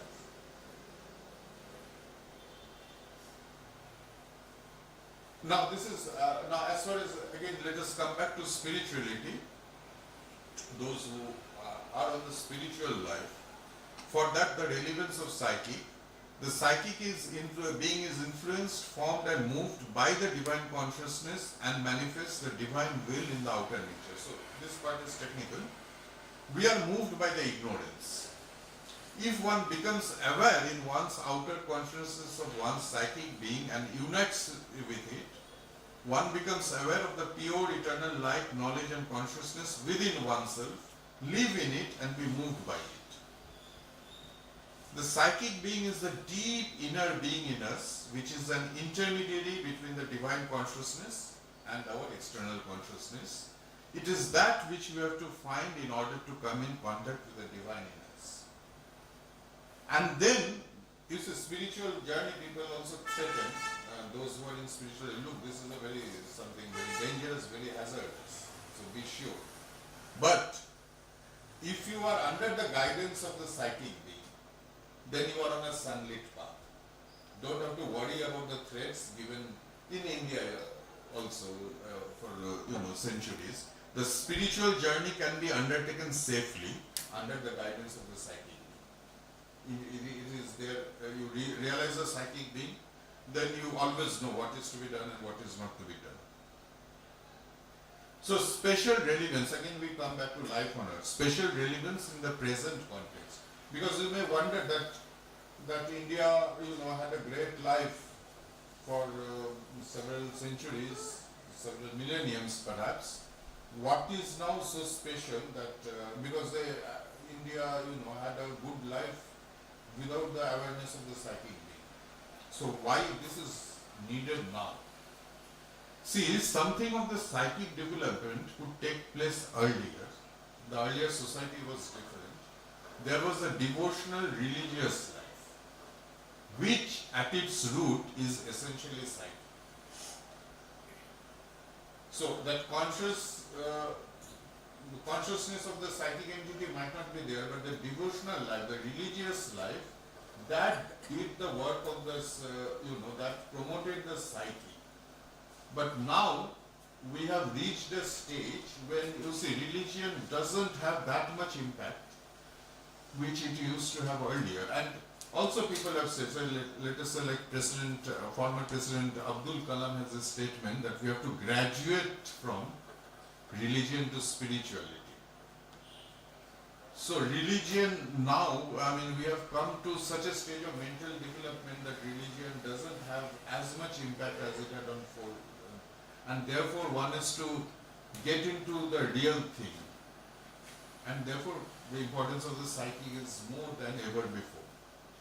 And also the deep bonding in closely knit large joint, this is my statement, the deep bonding in closely knit large joint family of community life, that was also conducive for the development of the psyche.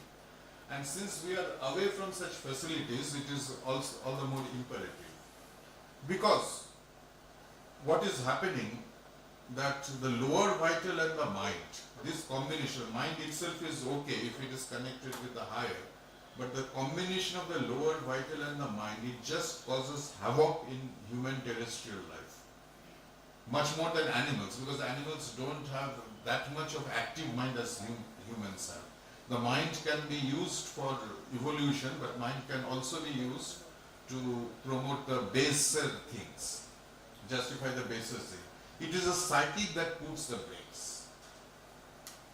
Why could Hitler be such a devilish? What has been said is that his psychic was ill-formed, or perhaps, or maybe it had just withdrawn from completely. Then you can see what happens. So Hitler is a good example to keep. What happens if there is no psyche?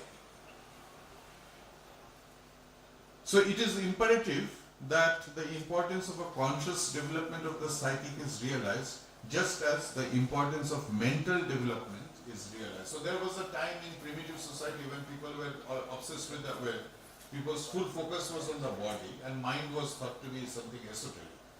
We have reached a stage when we realize the importance of both the body and the mind, and sometimes we give priority to the mind and the body, but we don't give priority to the other part, the nurturing of the psyche, because we go by just the needs of the mind and body.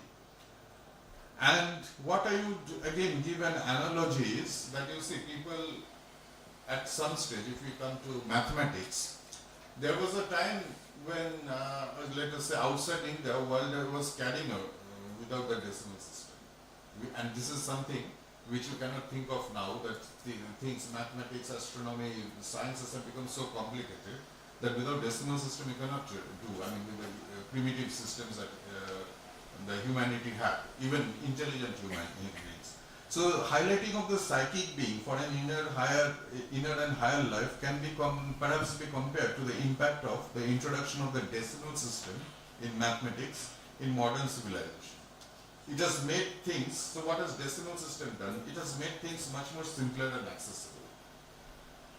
So without going into the extreme of an arduous spiritual journey, there is something in the language of the academics, you can say it is as if you have a reduced syllabus for you, that forget about, forget means that maybe postpone, spirituality baad mein ho, or let us say supramental baad mein hoga, but psyche, that concentrate on at least clearing the H's. I mean, research etc. that can happen later, but that being knowledgeable doesn't mean that you have to get a PhD. Get something more tractable. So giving you something more tractable. And unfortunately, what is our attitude to a psychic being? Again, let me quote from the mother. It is an exceptional quality of the human being to carry within himself the psychic, an exceptional privilege. Unfortunately, he does not seem to consider this quality as something very, very desirable from the way he treats this presence, where it is neglected. He prefers to it the ideas of his mind, prefers the desires of his vital being and the habits of his physical. This is what the mother is lamenting, that we have such an exceptional privilege of having the psychic being, but we ignore it, neglect it. It is always this psychic being that is the real, though often the secret cause of man's turning towards the spiritual life. So when somebody has turned to spiritual life, it is psychic in action, whether he is conscious of it or not, and his greatest help in it. Now the last part, what I'll do is give examples, identified by Sri Aurobindo himself, or very down-to-earth examples. Oh, okay, before that one more slide, that why the psychic had not been talked about all these centuries. So Indian spirituality has laid emphasis on the spiritual, which is something that is concentrated on the divine rather than in the external manifestation. In very remote Vedas, there may be, something about the external manifestation, but basically the Indian spirituality of the classical period and the spirituality which has been appealed to the Western mind It is concentrated on the divine and kind of away from the external manifestation. Now, just for divine realization, the psychic being is not imperative. It is helpful, but you can do without the psychic being. I mean, let us say Sage Durvasa is a very good example. The kind of things that obviously he is considered a great rishi. Obviously, his psychic was not on the surface, otherwise he would not have given those curses. Vishwamitra gave Gayatri Mantra. Obviously, he was not under the influence of the psychic. So one can go into the spiritual part without the psychic. And therefore, this had not been, because the focus was on God realization and this, it was not there. But the psychic is what? It is something dynamic in the terrestrial life, but something divine in us which is dynamic in terrestrial life. So this has to be emphasized, that why we don't find the elaboration of psychic in our Indian literature. Now, of course, one has to be, since it is an academic meet, one has to be again very accurate when saying that it was never there. That may not be correct. Some Upanishads seem to refer to the psychic being as Angushta Matra Purusha. That is probably a reference to the psychic being. Now, why probably? Because the Upanishads are so terse that one can say that, it is not really psychic. It may be referring to the maybe Purusha or divine, in central being. So there can be, two opinions about it because of the terseness. But one has to record that psychic being has probably been alluded to in the Upanishads. However, even if the reference is there, these are terse. Prior to Sri Aurobindo, one does not see an elaboration of the concept of the psychic entity or the psychic being in any literature. Elaboration is not there, even if Upanishads make a terse reference. So now, where do you get literature? Again, even Sri Aurobindo, the books which I had mentioned up to 1920, Sri Aurobindo's writings is actually very lucid, but he hasn't written a book on the psychic being as such. Only a reference which comes is in the Life Divine in chapter 23, but that is a part of a wide metaphysical discussion, and it would probably appear obtuse to most general readers who are not into philosophy, may not be suitable for general readers. Now the concept is highlighted mainly in the letters to his disciples by both Sri Aurobindo and the mothers, letters and talks, and there are compilations made by a psychiatrist, Dr. A.S. Dalal, named The Psychic Being,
human vital love, that is the love of the coming from the desired soul, is a poor inferior thing, a counterfeit of true love. True love is that which comes from the psyche, which I cannot offer to you, but there is a greater thing, a true psychic love, all worship and devotion, which men do not readily value. It's a long letter, so I'm stopping at this point.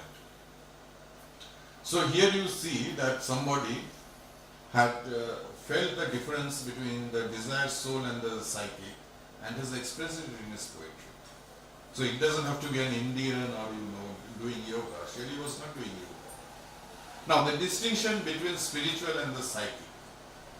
Look at Shelley's poems. I love. We look before and after and pine for what is not. Our sincerest laughter with some pain is fraught. Our sweetest songs are those that tell of saddest. What Aurobindo tells. This is perfect poetry with the most exquisite melody and beauty of wording and unsurpassable poignancy of pathos. But this is not spiritual poetry.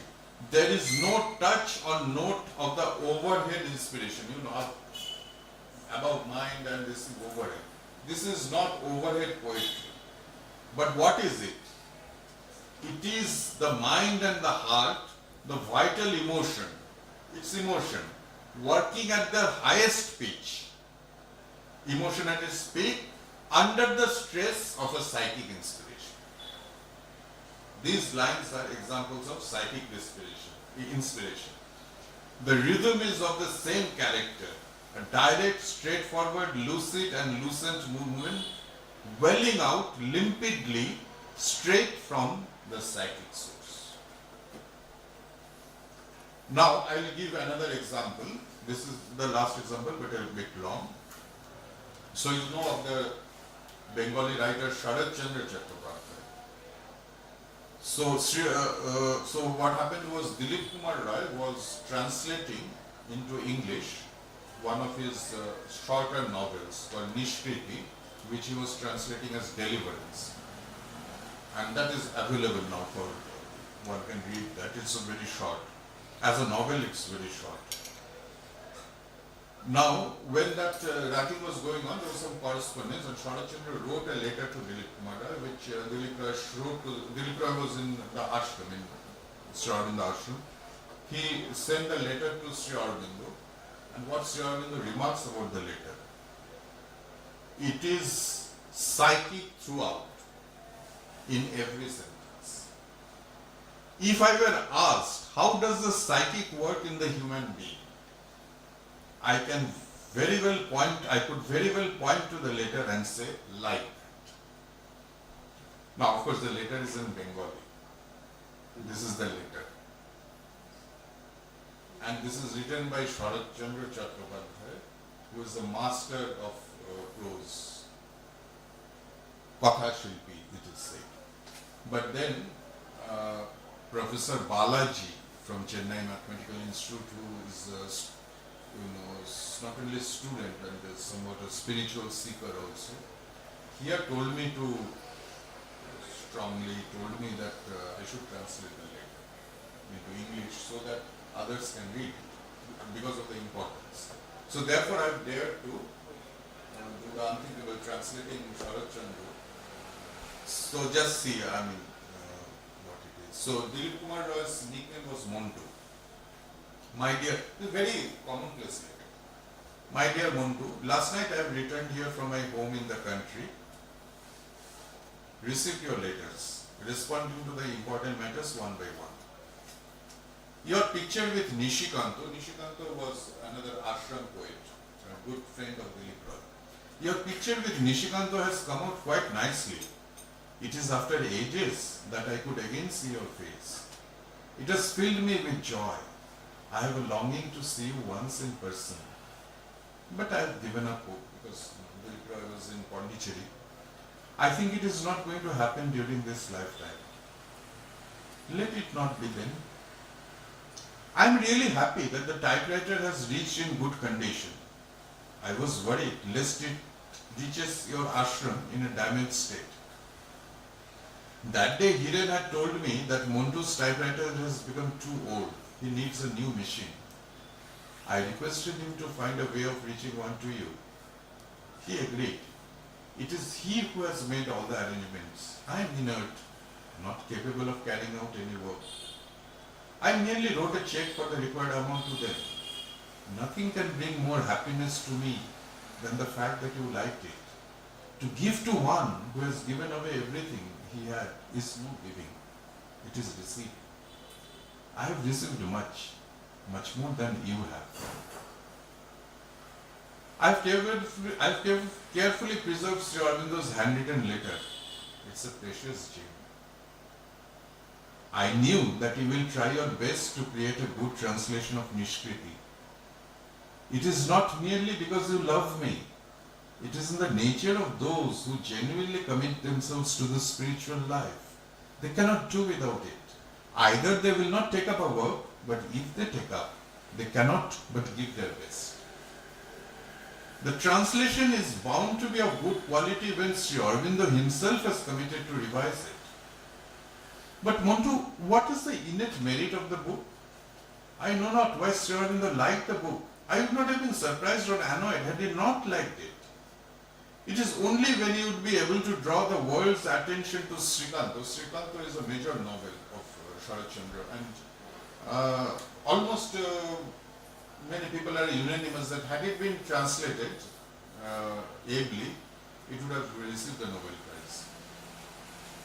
So it is only when you would be able to draw the world's attention to Srikanto that I will harbor a hope that perhaps people in the West will view a Bengali story writer with respect. If you can take the initiative and if the endeavor is Sri Aurobindo's blessings, then even this impossibility might become possible one day. That's what I trust. As for the translation, you are free to do it in your way. You have my full consent for that. For you are not a mere translator, you are a great writer yourself. People bent on proving your insignificance are not rare. They indeed strive to do so, and their perseverance is boundless. Let that be. Much greater than their collective effort is your genius and one-pointed sadhana. And there is of course the auspicious blessings of your Guru behind everything you do. Will the vicious efforts in the world be successful and not your inner awakened energy? That cannot be, Muntu. I am not hopeful that Rabindranath will agree to introduce me. So Dilip Roy was planning that Rabindranath would write the preface to the English translation. He is not happy with me. Besides, where does he have the required time? He is like my guru in my service for literature. I can never pay the debt I owe to him. I merely pay my silent homage to him in my mind. But fate has intervened. There is no end to his aversions for me. So this attempt will be futile.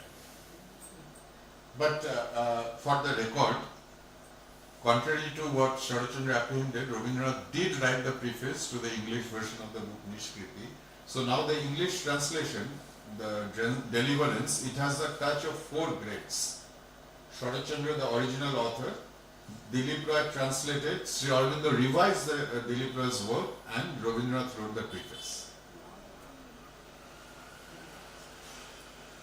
Hiren will come within a day or two. I'll ask him to send your papers. Finally, about you. Really, I'm so deeply grateful to you, Muntu. What more can I say? I've always found the matter of writing letters very intricate. It is as though I cannot neatly express myself in writing in an organized way. That's why all that which I ought to have said but have not been able to do so is due to my limitations. It's not at all due to my unwillingness. Believe me. Sri Aurobindo's New Year prayer is really wonderful. He's really a very great poet. So it was written Shubharti. Your well-wisher, Sri Sharat Chandra Chakrabarty. And let me again remind you what Sri Aurobindo has said. It is psychic throughout, in every sentence. If I were asked, how does the psychic work in the human being? I could very well point to the letter and say, like that. So to summarize, The psychic is the soul and the divine spark animating matter and life and mind. As it grows, the psychic takes form and expresses itself through matter, life and mind, touching them to beauty and fineness. The psychic worked even, so I'm now using the word psychic and not the psychic being. The psychic being is only in the human beings, but the psychic is there even before humanity. The psychic worked even before humanity in the lower creation, leading it up towards the human. In humanity, the psychic works more freely, though still under a mass of ignorance and weakness and coarseness and hardness. And the psychic leads humanity up towards the divine. Finally, one last thing about that as nationalists, as patriots, we would like to serve our country. How to do that? Now this question was posed to the mother. You have said in one of your messages, the number one problem for India is to find back and manifest her soul. How to find back India's soul? So number one problem for India is to find back and manifest her soul. This was a mother's statement. So she has been asked how to find back India's soul, and what the mother replies on 15 June. So this is about serving India, how to best to serve India. Become conscious of your psychic. So maybe for somebody who is not interested in having yogic realizations and etc., wants to serve India, what he or she has to do. Become conscious of your psychic. Let your psychic being become intensely interested in India's soul and aspire towards it with an attitude of service. And if you are sincere, you will succeed. So as you can see that this is absolutely something relevant to our life and work on earth, on terrestrial matters, even serving the country. What is needed is a psychic being. As you can see, people who are trying to serve India, they are fighting among themselves. Because with all their well intention, the best instrument they are using is their mind. And mind is not something which can, possess the truth. The supramental, but that is long term. Till then, the best instrument that we have is the psychic. And if, the psychic is developed, at least let us say in the academic community, many of the problems that happen in the institutes would have just not even arisen. So that's all.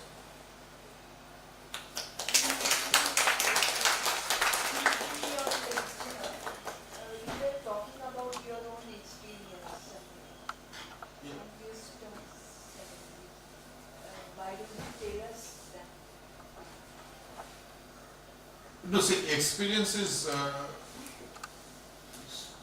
there is no available vocabulary to say that. The point is that it's a memory that when in school, these English poems were coming up, there were moments when something special stirred. Of course, at that time let me put it this way, at that time if I had known about the psychic and etc., then I probably could have related with that. Now what I now have is a memory only of a special study.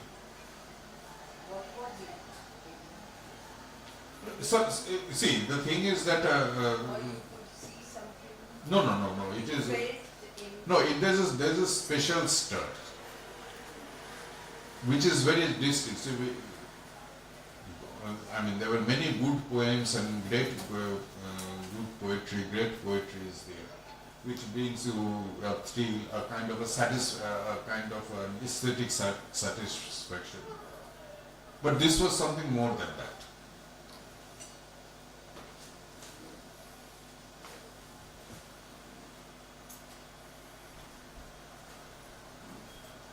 So basically in school there are two memories that I have. One is these lines from Shelley. Precisely these lines. And the other is a poem by Wordsworth, lines written in early spring.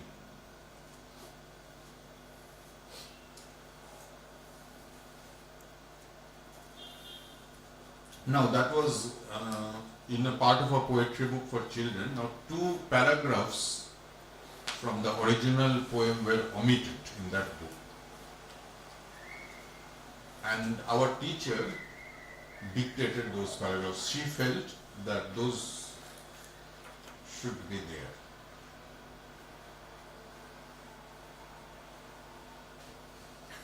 And those lines, the irony is those omitted lines created that special stir. So it is, and then an interesting thing is that much later, when Sri Aurobindo is explaining what is realization. So realization is something which one has to realize, but to give a preview of what is realization, he started with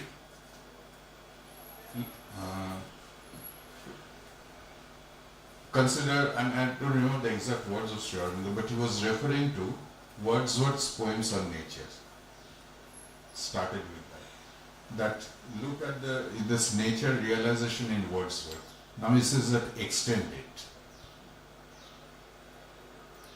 So when he was talking about, now he was presumably talking with an Indian and probably a Bengali disciple. No, what is realization? I think it is probably coming in the synthesis of yoga. But he was not giving examples from other poets, not even from, let us say, Rabindranath. He gave an example of Wordsworth. Wordsworth's nature realization, extending, then you give a glimpse of what is spiritual realization. Now, before I read this thing, that this Wordsworth,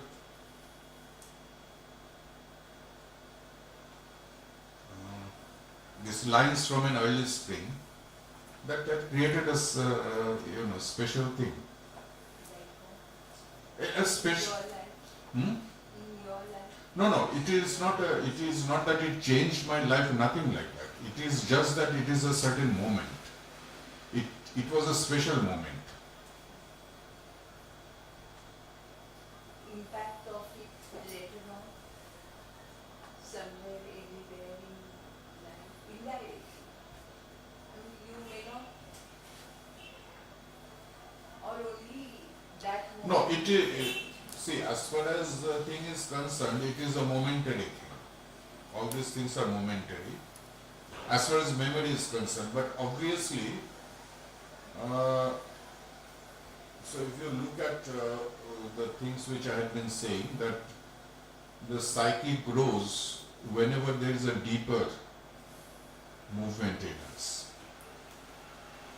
So what I would optimistically feel is that probably this might, those moments, this might have or must have created a kind of a psychic, some psychic progress. Now this I am saying using rationality, because I would not be able to recall very clearly that psychic development had taken place, because it would have been under the surface. Because from that, the rest of the time, it is a tumultuous time, the usual this thing. So the mind is not, concentrated on those kind of psychic things. So it goes into other things. So this development would have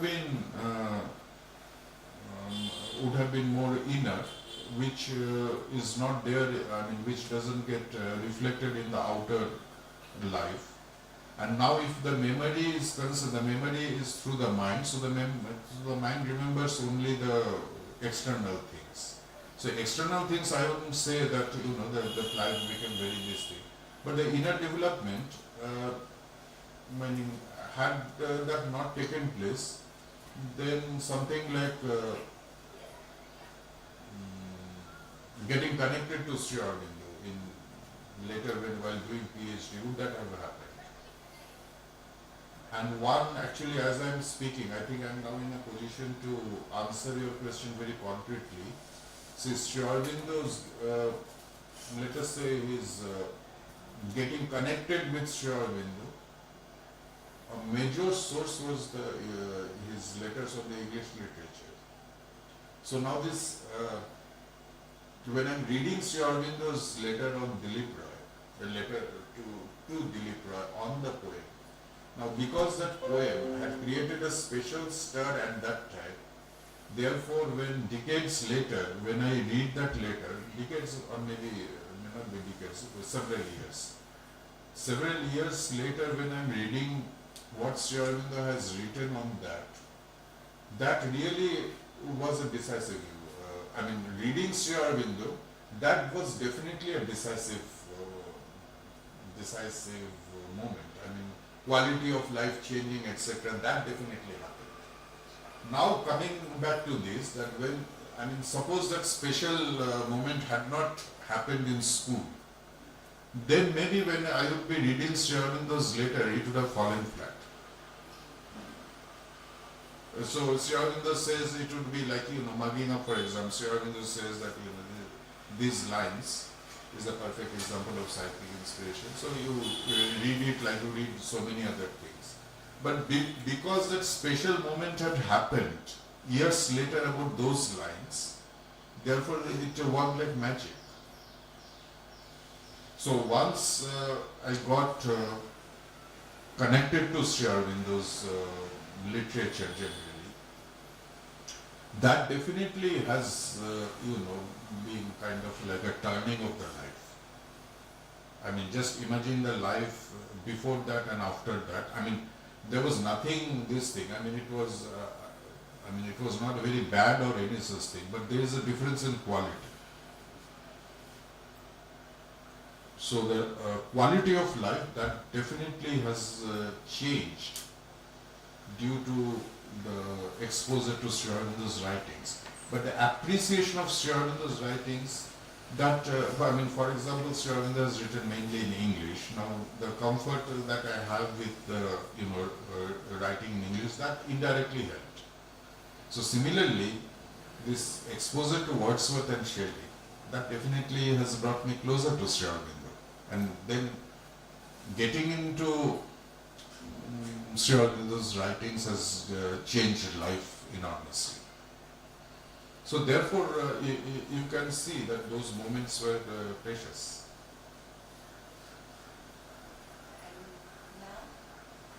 And Now meaning? You must be practicing. No, I'm not Are practicing. you a follower of Aurobindo? Actually, saying a follower is very dicey, because what it means to be a follower of Sri Aurobindo, so strictly speaking, what should do Sri Aurobindo's yoga? That is, one should be doing the work of transformation, psychic transformation, then mental transformation, then vital, then last is physical. So there's the steps are outlined.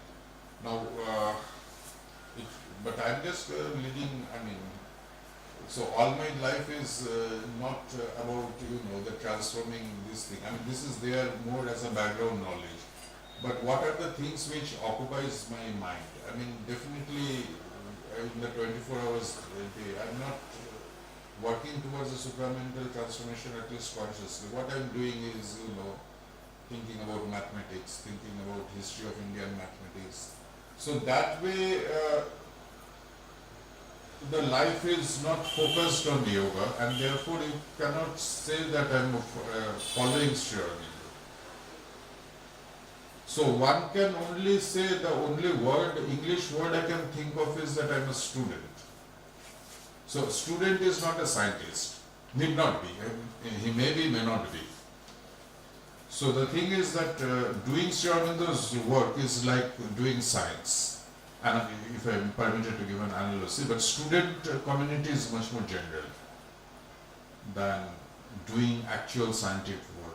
So I can say, I think I can safely say that I'm a student of Sri Aurobindo, nothing more at this point.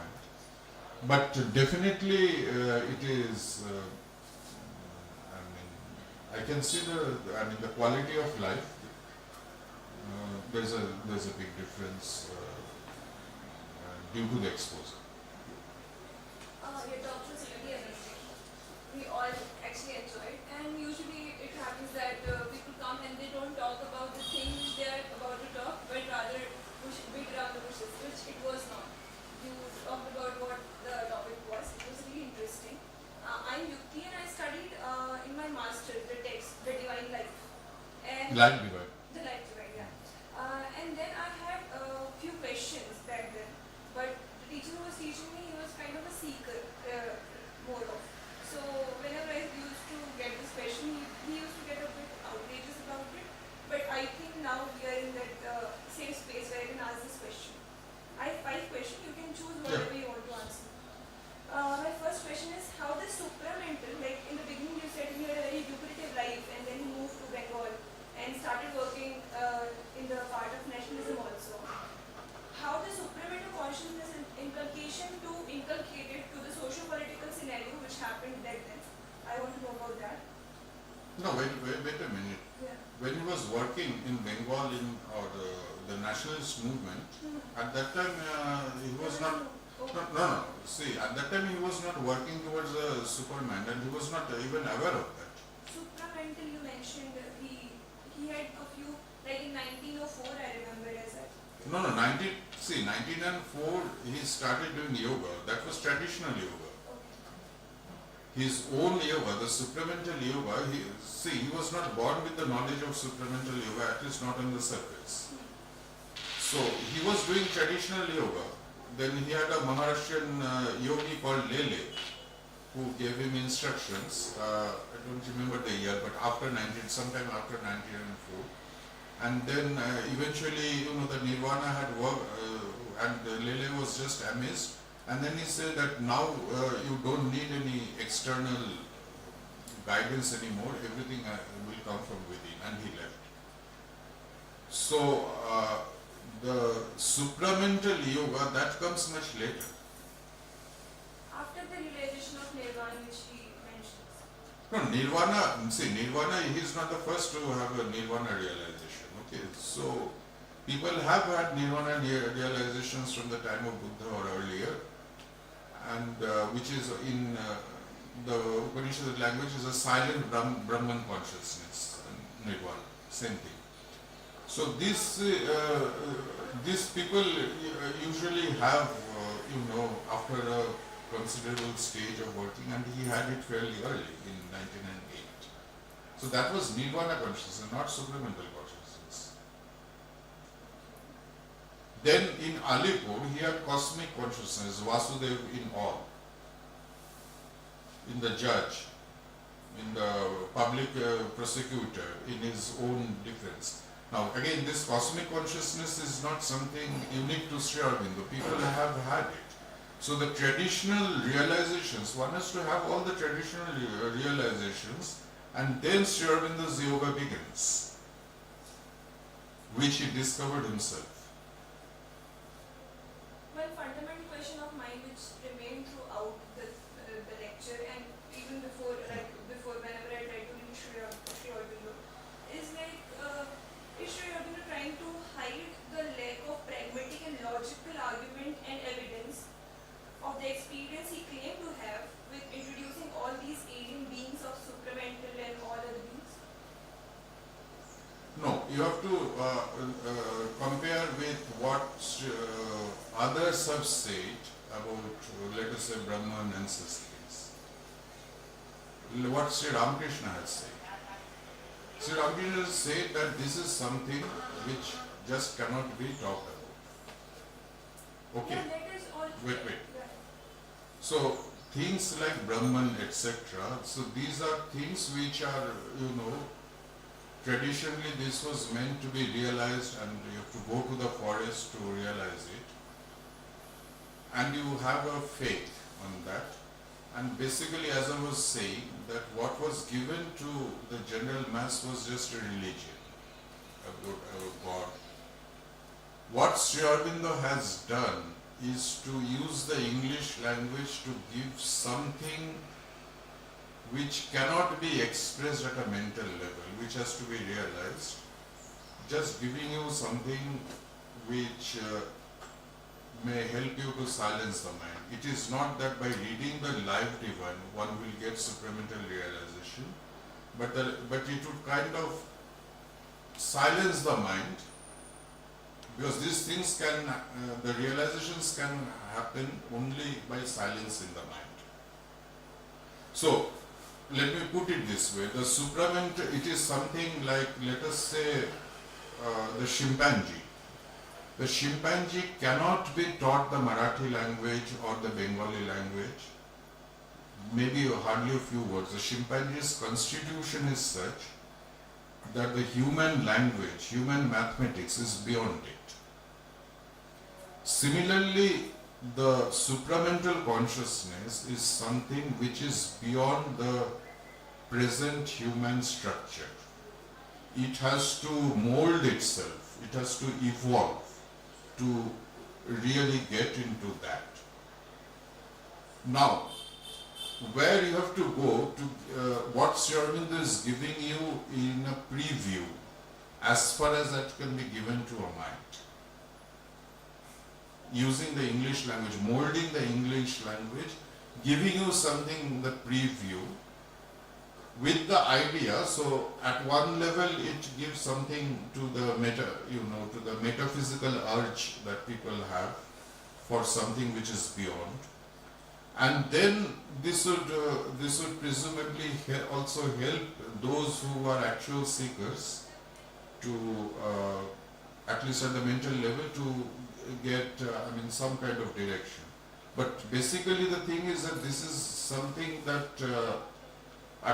even at an ordinary level, Swami Vivekananda had once said that only another Vivekananda would have realized what this Vivekananda has done.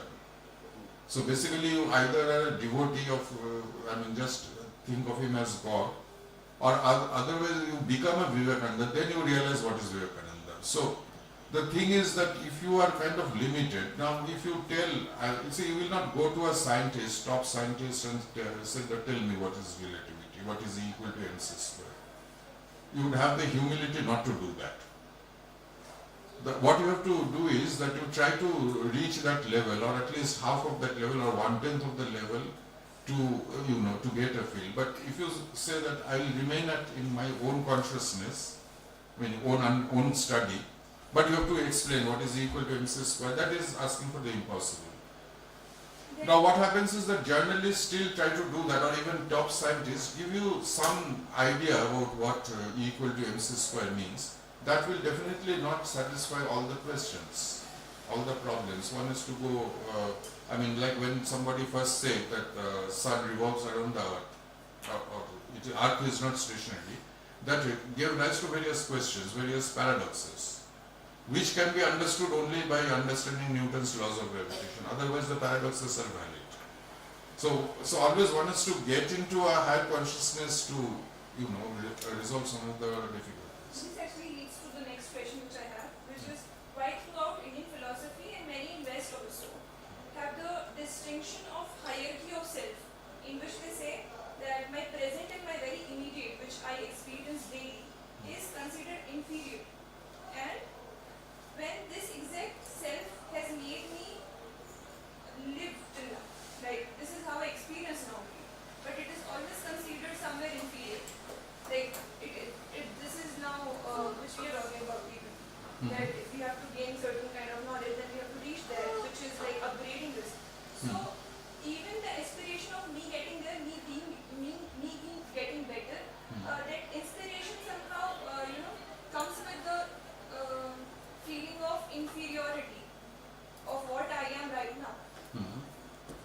No, but what is that I? See, this is the thing. So what I was trying to communicate is that you don't have to have that inferior feeling. The inferior feeling is having, or people talk about the inferiority when that I refers to the desired soul. And somehow we are distancing ourselves from our psychic being. The psychic being is the real I. Considering that many people have not reached there. No, it is not question of reaching there. The thing is that the psychic spark is there within us. If you shut off from it, that doesn't mean that. So let us say a student who is not studying, it doesn't mean that he doesn't have a mind, but he is not giving it nourishment. So How to give the nourishment? no. The whole point is that if a student is rebelling, that he is not going to, if he is obstinate in not developing his mind. He has the mind and it can be developed, but an obstinate student doesn't do it, obviously under the influence of the vital. So therefore, so the same thing is there, that the psychic is not something which is beyond the terrestrial. It is part of our terrestrial being, and we are kind of shutting ourselves, just as some obstinate people, some obstinate boys try to shut themselves from the development of I think of hooligans, etc., who were not interested in developing the mental culture. So similarly, that mind and thing, this kind of are obstructions to the development psychic, and this comes from the ego. So it is something like a fierce possessiveness. So the thing is that the mind itself, the mind is also something very dicey. It has its ego also. That is, see, the thing is that the mind dominates our, basically, at least people like us who are in the academics, our mind is dominating. Now, there is this part of the mind which is not maybe open to the light, so which kind of does not want to give up its dominance. Therefore, the thing is that psychic coming in the forefront, there's a resistance to it within us from our mind. The mind is something like that, it is not free from jealousy. It comes from the vital, but the mind gets, allies with it. So the thing is that our body, vital, mind, it is quite possible that if it's a circular problem, if it is not illumined, then it will resist illumination because it fears the lack of, it fears losing its dominance. It's like politicians not willing to give up power. Once they get into power, even if they think that they are not performing, maybe somebody else should be able to do better. They don't. Once somebody is in a position of power, doesn't matter why politicians, even in academics, once somebody reaches a top level, one somehow wants to remain there. And everybody does that. Okay, so why blame outside the world? Just look at ourselves. And becomes this of this, this of that, and maybe after 60, 65, 70, 75, they just go on. So once somebody is in a position of dominance, would not like to get being dominated by something else. Now, what is desirable is that the psychic dominance and the mind, life, body become its instruments. This is something which the mind doesn't like. It would not be the instrument, it would be the dominating thing. And therefore the impurities, which only the psychic can ensure the freeness from impurity, there is an obstruction. From this unavailability of pragmatism in this whole theory, I feel like, as you mentioned, that why you feel that this has to be revised, like this has to be brought back to India. What has to be brought back to India? The psychic being, the whole concept of psychic, why we are discussing it right now. No, psychic being doesn't have to be brought back. The discussion why of... we are discussing it right now in the present, No, psychic, see, what I was saying is that the psychic being had never been discussed in Indian philosophy in a very elaborate way, because Indian elaborate bypassed the psychic and straight away went into spirituality. And what I am trying to do is that instead of discussing spirituality, I want to discuss something which is more tractable. Spirituality is something more aloof, more distant. Psychic is something more near. So I'm trying to say something that reduced syllabus, something more tractable, like in science. There are important scientific problems to which a student would be clueless. So he's given something which is more tractable.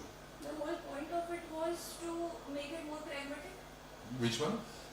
The whole point of discussing the psychic being was to make the spirituality more pragmatic. No. See, to make spirituality pragmatic is not the issue. The thing is that, so if one is on a spiritual path, then the psychic is a very safe guide. So without the psychic, spirituality becomes hazardous.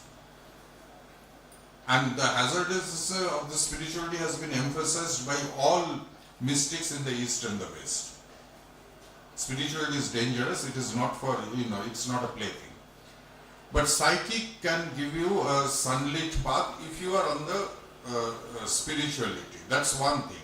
Now it is your choice. You may not be destined in this life, it may not be your life's mission to become spiritual, to have a self-realization, etc. That your kind of your psychic or soul might not be geared towards that. And maybe your mission is for work on earth. Now, in your work on earth, if you want to do it in a purified way, then you have to need the psychic. Otherwise, it would be doing a mess which people are doing. I mean, it is not that people are not doing any good work, but the good is mixed with impurity.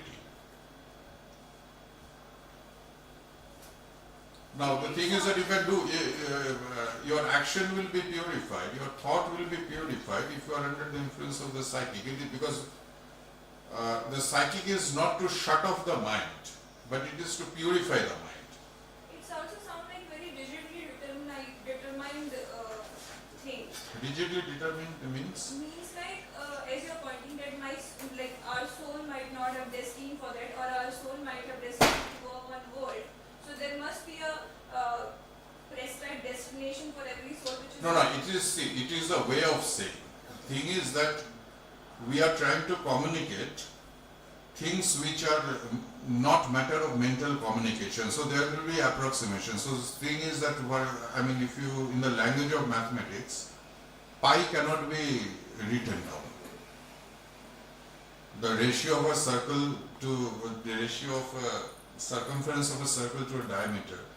What is that ratio? It cannot be written down in a paper. Okay. So therefore one has to say that, okay, 22 by 7. After that you will say that when you need more precision, no, actually 22 by 7 was not correct, 3.14. Then you will say 3.1416. Like that, depending on how much precision, that's why you see that one spiritual leader contradicts another. So no, what he said was not correct. This is what I am saying is correct. Because it is an increasing approximation. So one has to keep that in mind. Now it is not that kind of rigid, that life on earth and life of spiritual. The distinction which I made, that was for convenience of communication. So I was saying that psychic is needed for spiritual.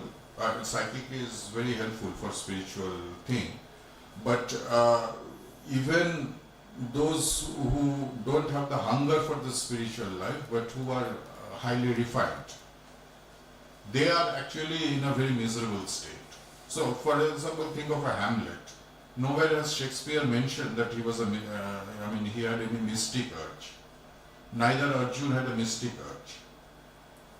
But the thing is that they were very noble, this thing.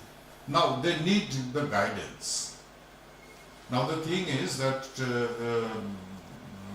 our Arjun had Krishna, and therefore his life didn't end in a tragedy, which Hamlet's life ended in a tragedy because Hamlet was without Krishna. Now the thing is that you don't get a personality like Krishna as a friend every day, but you have it within you. That is a psychic being. So the thing is that you have the Krishna within you, you can say, that align with the psychic being, just as Arjun aligned with Krishna. But both of your examples come from something which is scriptural, which is mythology, and the second one which is fiction, rather than coming from reality as such. Which one? Both of the examples which you mentioned Yeah. in the description, one is from mythology and second is from fiction. So how we actually get some example in what we have seen? See, let me tell you one thing from my own experience. If I have to describe some of my teachers, so what happened is that I had a friend, and when we were in college, we used to imitate our teachers and come up with dialogues which they might have said. Might have said means they would have said under circumstances. And then we used to carry on. I used to become that teacher and he used to become another teacher, and we used to play fun, that converse in their thing. Now, what happened is, somebody who has not seen our teacher, to give a good picture of him, the dialogues that we created would give a much better picture about the actual person than some narrative of what exactly happened. So the myths, they are more real than history.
Such a creation.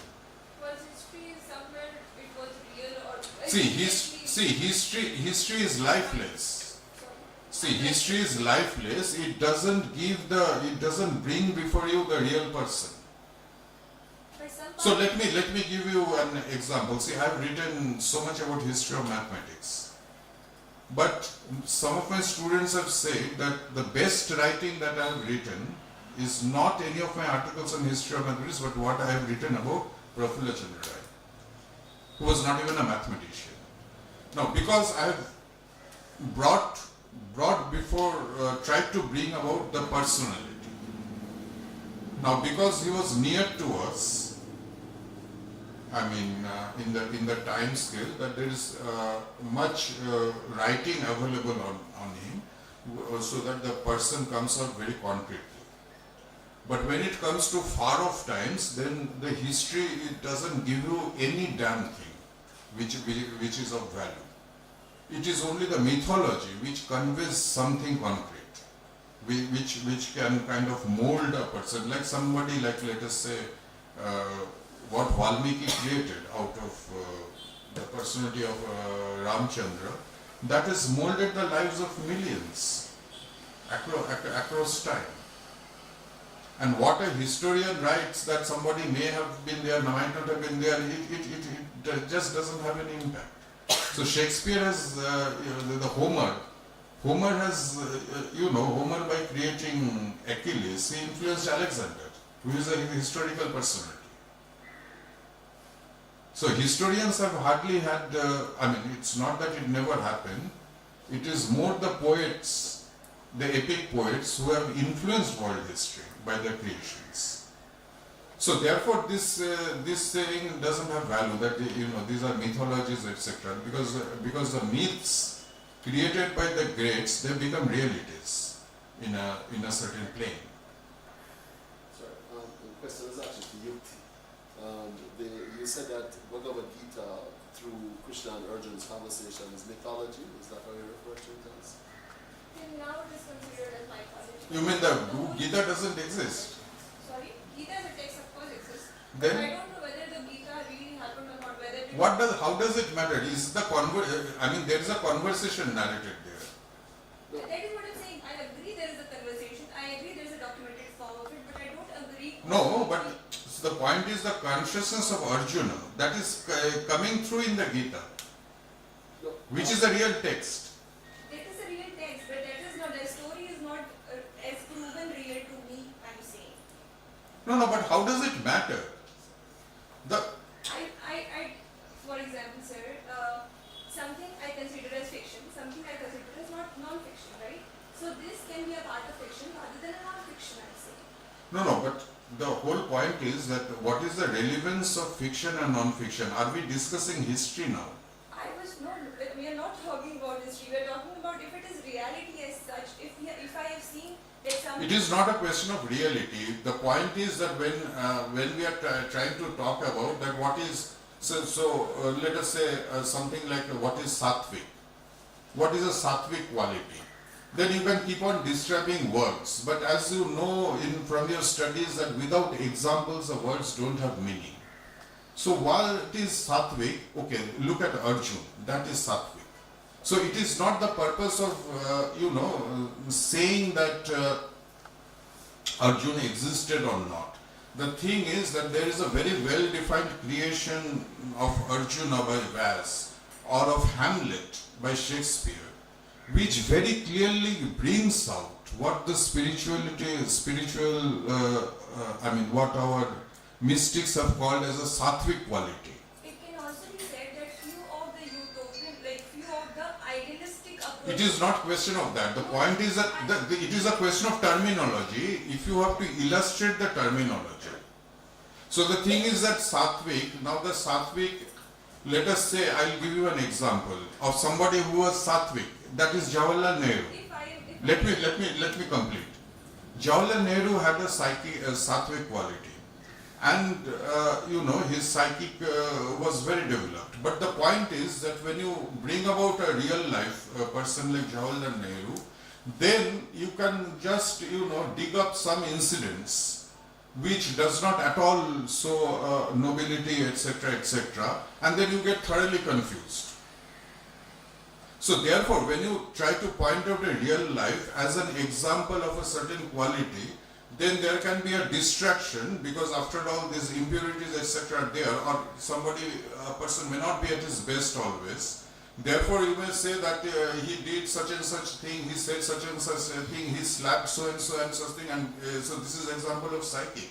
So therefore, to illustrate the word psychic, you need something where there is no confusion. So Hamlet and Arjuna, for example, they are very, very clear cases to illustrate the terminology. Whereas a real life person like Jawaharlal Nehru, who was essentially sattvic, giving his example could be confusing. But why not to say our things with more, which is real and substantial, rather than to say it in an imaginative sense? The whole part, the turns, when you have to illustrate a turn, so a person who embodies a certain thing. So the real life people, since they have not been supramentalized, so therefore there is a mixture. the thing is that when we say that Nehru was essentially Sattvic, but it is not that his, vital didn't overpower his psyche. And therefore, to give him as an example will be confusing, because there are moments when, he was a lesser person, that when his vital dominated over his psyche, and you may be thinking of these moments, and therefore you will not get an illustration of what is psychic. A person who is psychic. You can say Shelley, because we were not discussing the person of Shelley, we were discussing the poem, but that's a writing. We are discussing Sharat Chandra's later. But then, if you say that Sharat Chandra was a psychic person, which he was definitely, but then there was an instance when he didn't, he asked somebody to write a play, convert his novel into play, he did it, he didn't like it and he didn't pay him. He said that he just wastes his money. And that man, he's also a well-known name, Shivram Chakravarti. He, throughout his life, he, had a grudge against his, and he used to make dig at Sharat Chandra Chakravarti.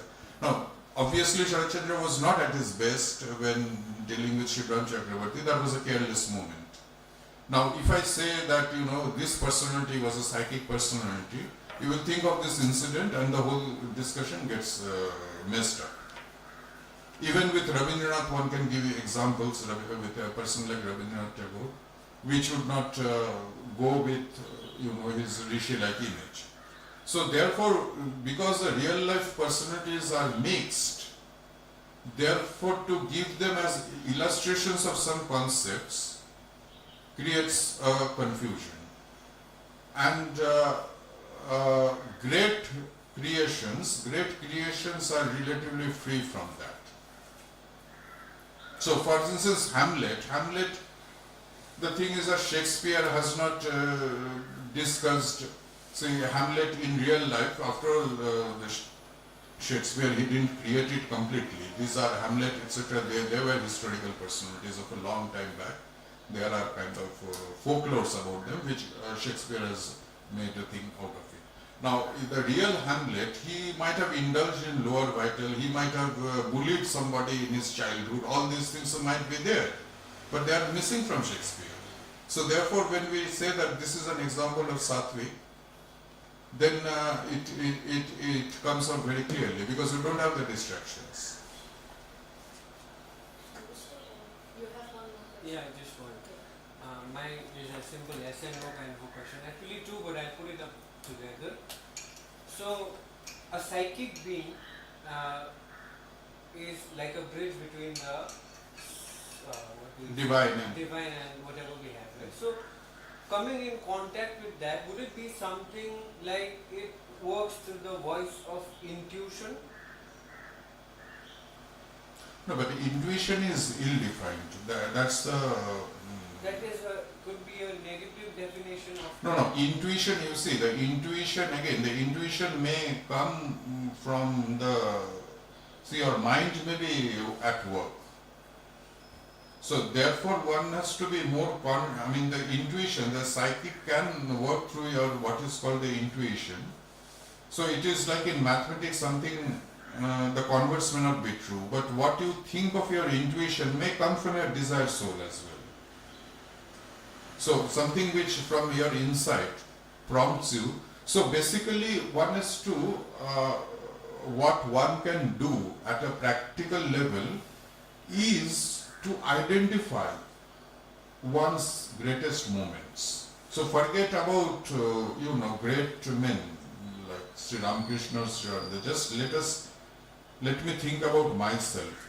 Definitely, if we kind of, like a weather chart, if we observe ourselves, you will see that at some moments we are in a higher consciousness and some moments we are not. So the one exercise one can do is to identify those moments of higher consciousness, highest consciousness which as an individual we have already attained, and be, stick to that. So that is something which is something concrete, that let us say the deep moment which one experiences. Try to get back at the deepest moment, the highest moment. And the moments which are not that, luminous, be away from it? What are the things that make me relatively degenerate by my standard? Be aloof from that and be with the highest thing. Then, the inner voice and, intuition or whatever you say, the intuition would be more or less, if we kind of decide to align with our greatest moments, then the psychic intuition, intuition coming direct from psychic, there are more chances that the intuition that you are thinking is coming from the psychic. But the alignment has to be done. So as you mentioned about Durvasha Rishi, like it can also be a state where the supreme consciousness or the spirituality is attained without being in contact with the psychic being. So if that is the case, will psychic being exist upon those people? Is there something like in regard of that? If someone is spiritual without being in touch of the psychic being, will No, the what I psychic being exist? see, if you since we are in the mental level, so psychic, you think of something in the heart region, that something emotion purified. That is, where is the psychic located? Somewhere here. Whereas spirituality is something which, let us say, our mind, it will go above and above and above. Now, what is needed is development along both fronts. But theoretically, it is possible that you do not develop this part, do not develop your heart, but you develop, you shoot up, go to very high regions. Now, that is what happens with the rishis. The thing is that they might not have, so let us say, why Durvasa or even Vishwamitra doesn't look like, I'm not an authority, but from what is written in literature, doesn't, see, he went to Gayatri Mantra, but doesn't look like if the same person who gave the Gayatri Mantra did all the things which are attributed to Vishwamitra. It would show that there was no development towards the psyche. So,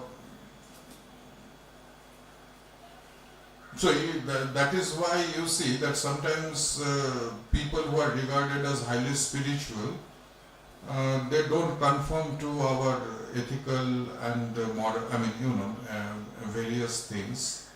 That if this is spirituality, then what is of use? So there are things that one can be. One may not be purifying their external self, like this mind and such things. They may remain pure, although they may have the divine realization. This is it may appear very shocking, but even that can happen. That you shoot off, you reach the consciousness, high consciousness, but you don't purify your external self.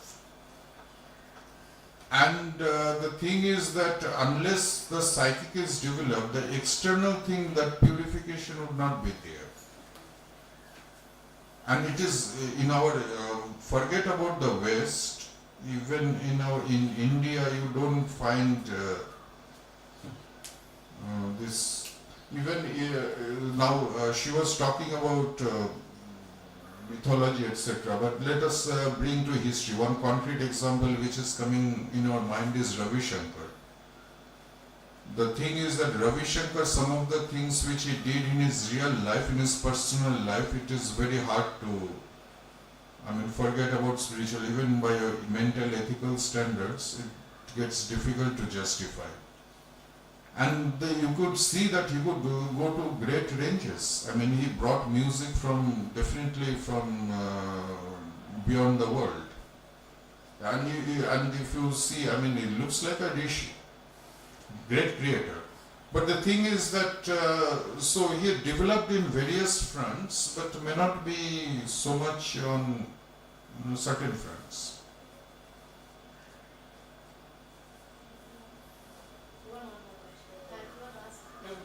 Yes.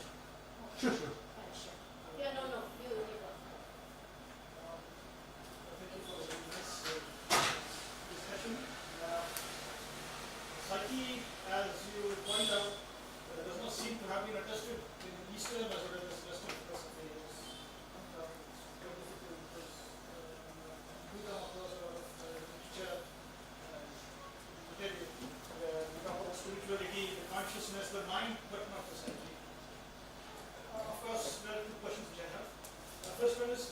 Just one thing which comes to my mind here, that as far as I'm talking about real Indian history, so Indian history, as far as the spiritual literature is concerned, the Vedas, which go back to very far off time, had been talking about kingdom of God on earth.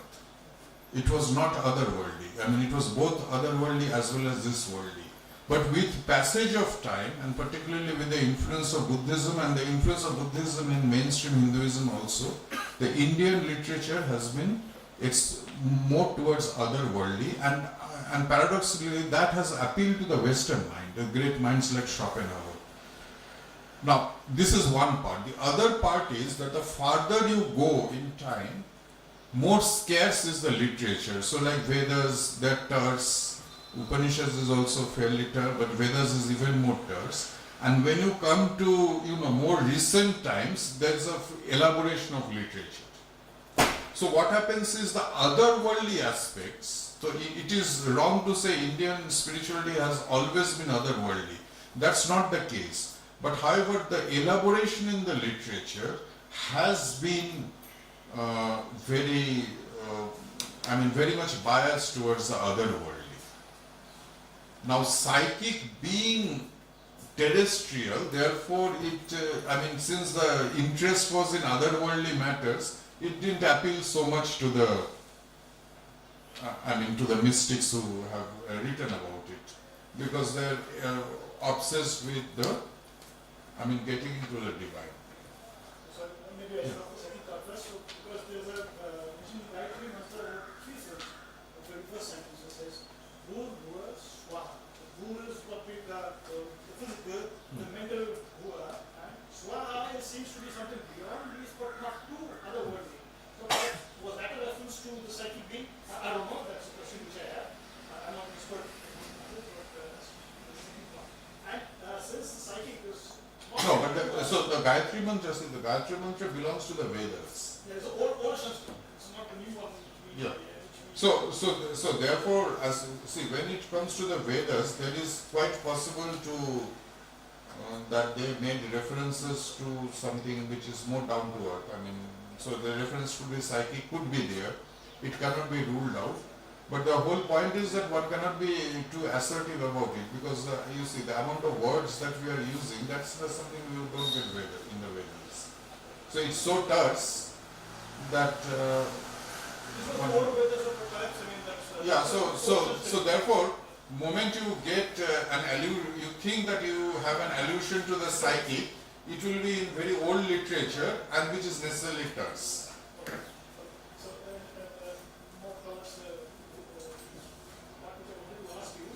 It's like, since you identify this part of the psychic part, maybe sort of better part of the individual, so to say, and beyond the mind.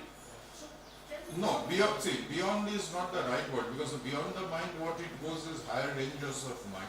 But this is more it's in the heart system. You think of it as purified emotion, but it also full of light. So purity is one aspect, and the light is it's illumined.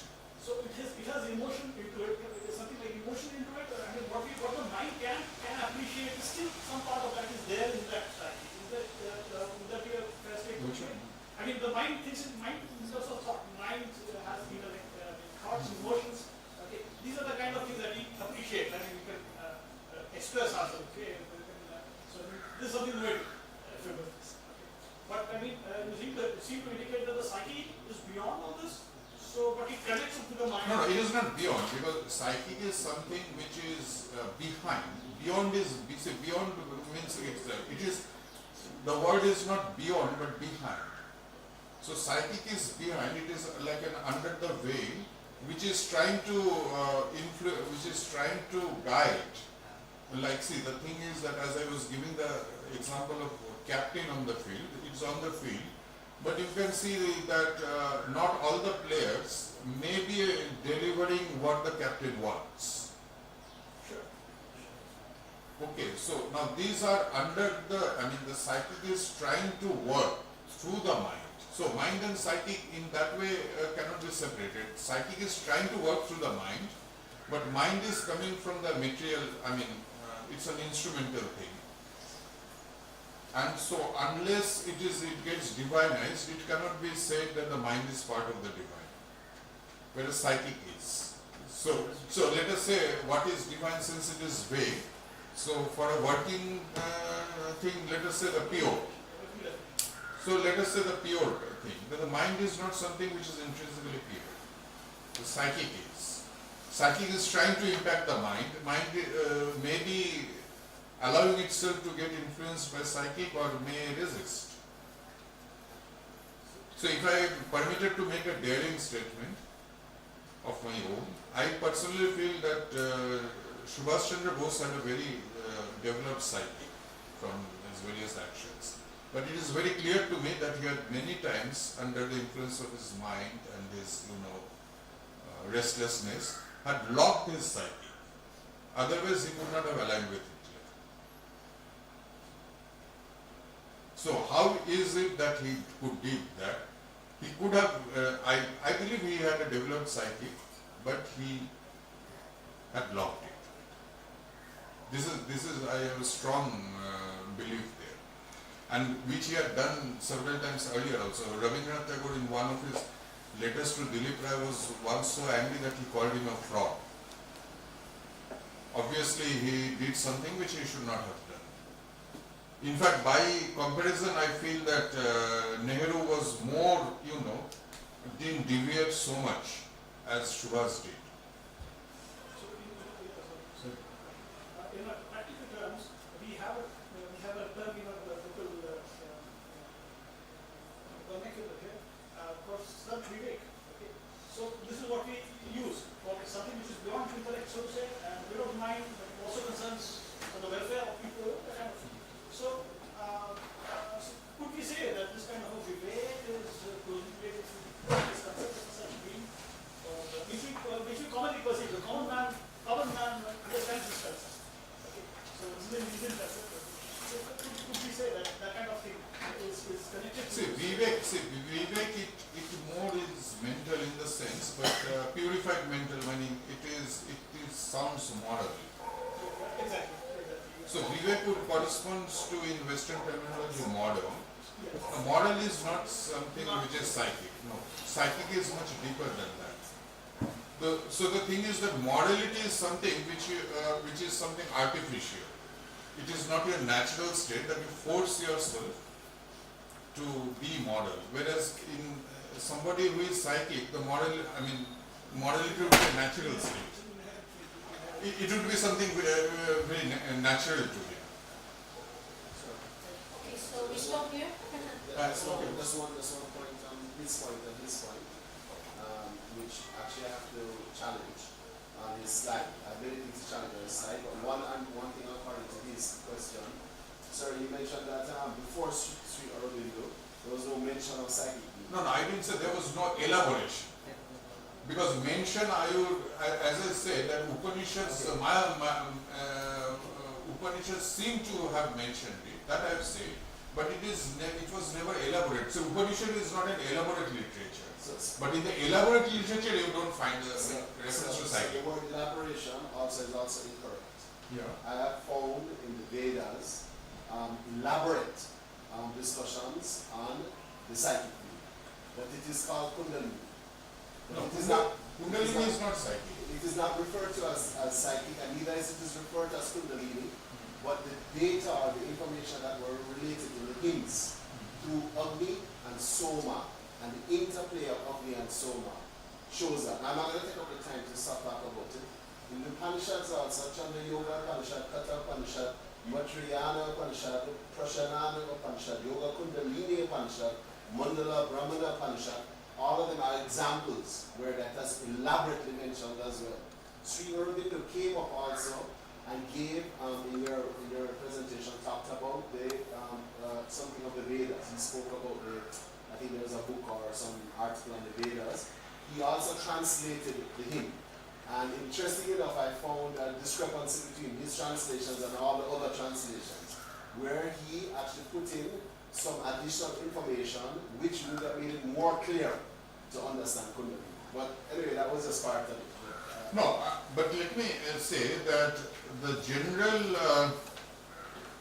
how to say it, the general, the general awareness about what is Indian spirituality, because that is what really guides us. That is what I've been talking about. So the thing is that I would definitely keep out the Vedas away from it, because the Vedas, so if you, that's why if you have to be very strict, then one has to be careful, because the psychic has definitely been alluded to in the Vedas and Upanishads. But the point is that the Vedas, it's a secret book. Yeah. It is necessarily because it talks in terms of allegories. Vedas is out and out mystic literature. So because it is mystic literature, it hasn't, it hasn't percolated into our academic consciousness of what is Indian spirituality. Therefore, therefore I would like to exclude the Vedas and to some extent the Upanishads also. Gita, for example, the Gita is something which is, because it is narrated to somebody who is not a philosopher, it is very explicit. Now, then Shankaracharya.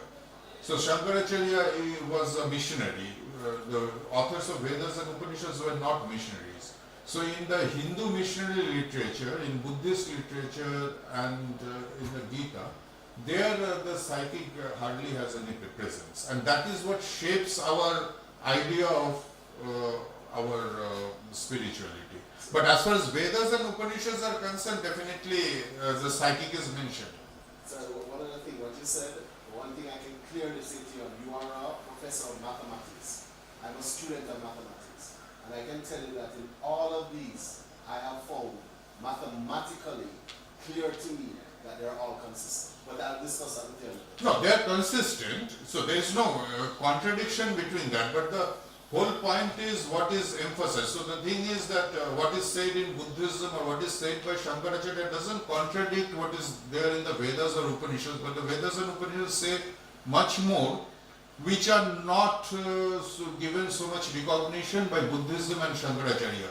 And our perception, frankly, is shaped by Buddhism, and as far as philosophically, it is Buddhism and Shankaracharyaism which has dominated our idea about what, and actually we inherited about our idea about spirituality from the West.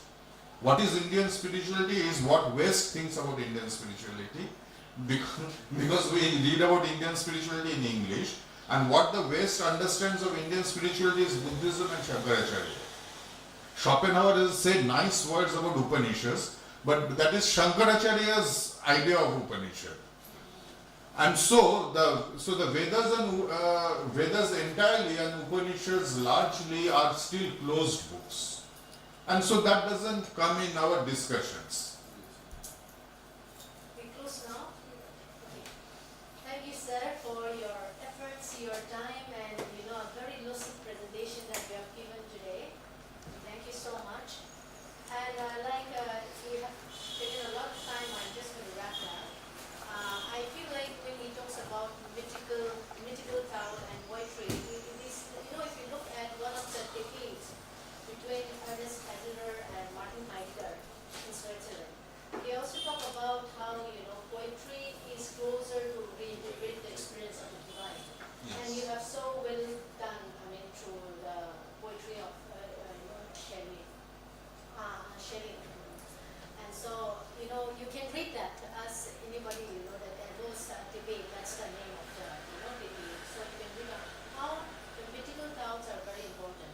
And one should not think as philosophy student or any academician should not think that myth is something like illusory or something, imaginary. It is very much a perspective about the interpretation of the reality itself. So one have to keep in mind about that. Sir has really talked about it. And even what we can take home is also like, when we think about Indian philosophy and the spiritual experience, we tend to think in terms of the otherworldly. Most of the time, we intuitively connected to that. But you have fleshed out and demarcated what is that and what is the psychic life.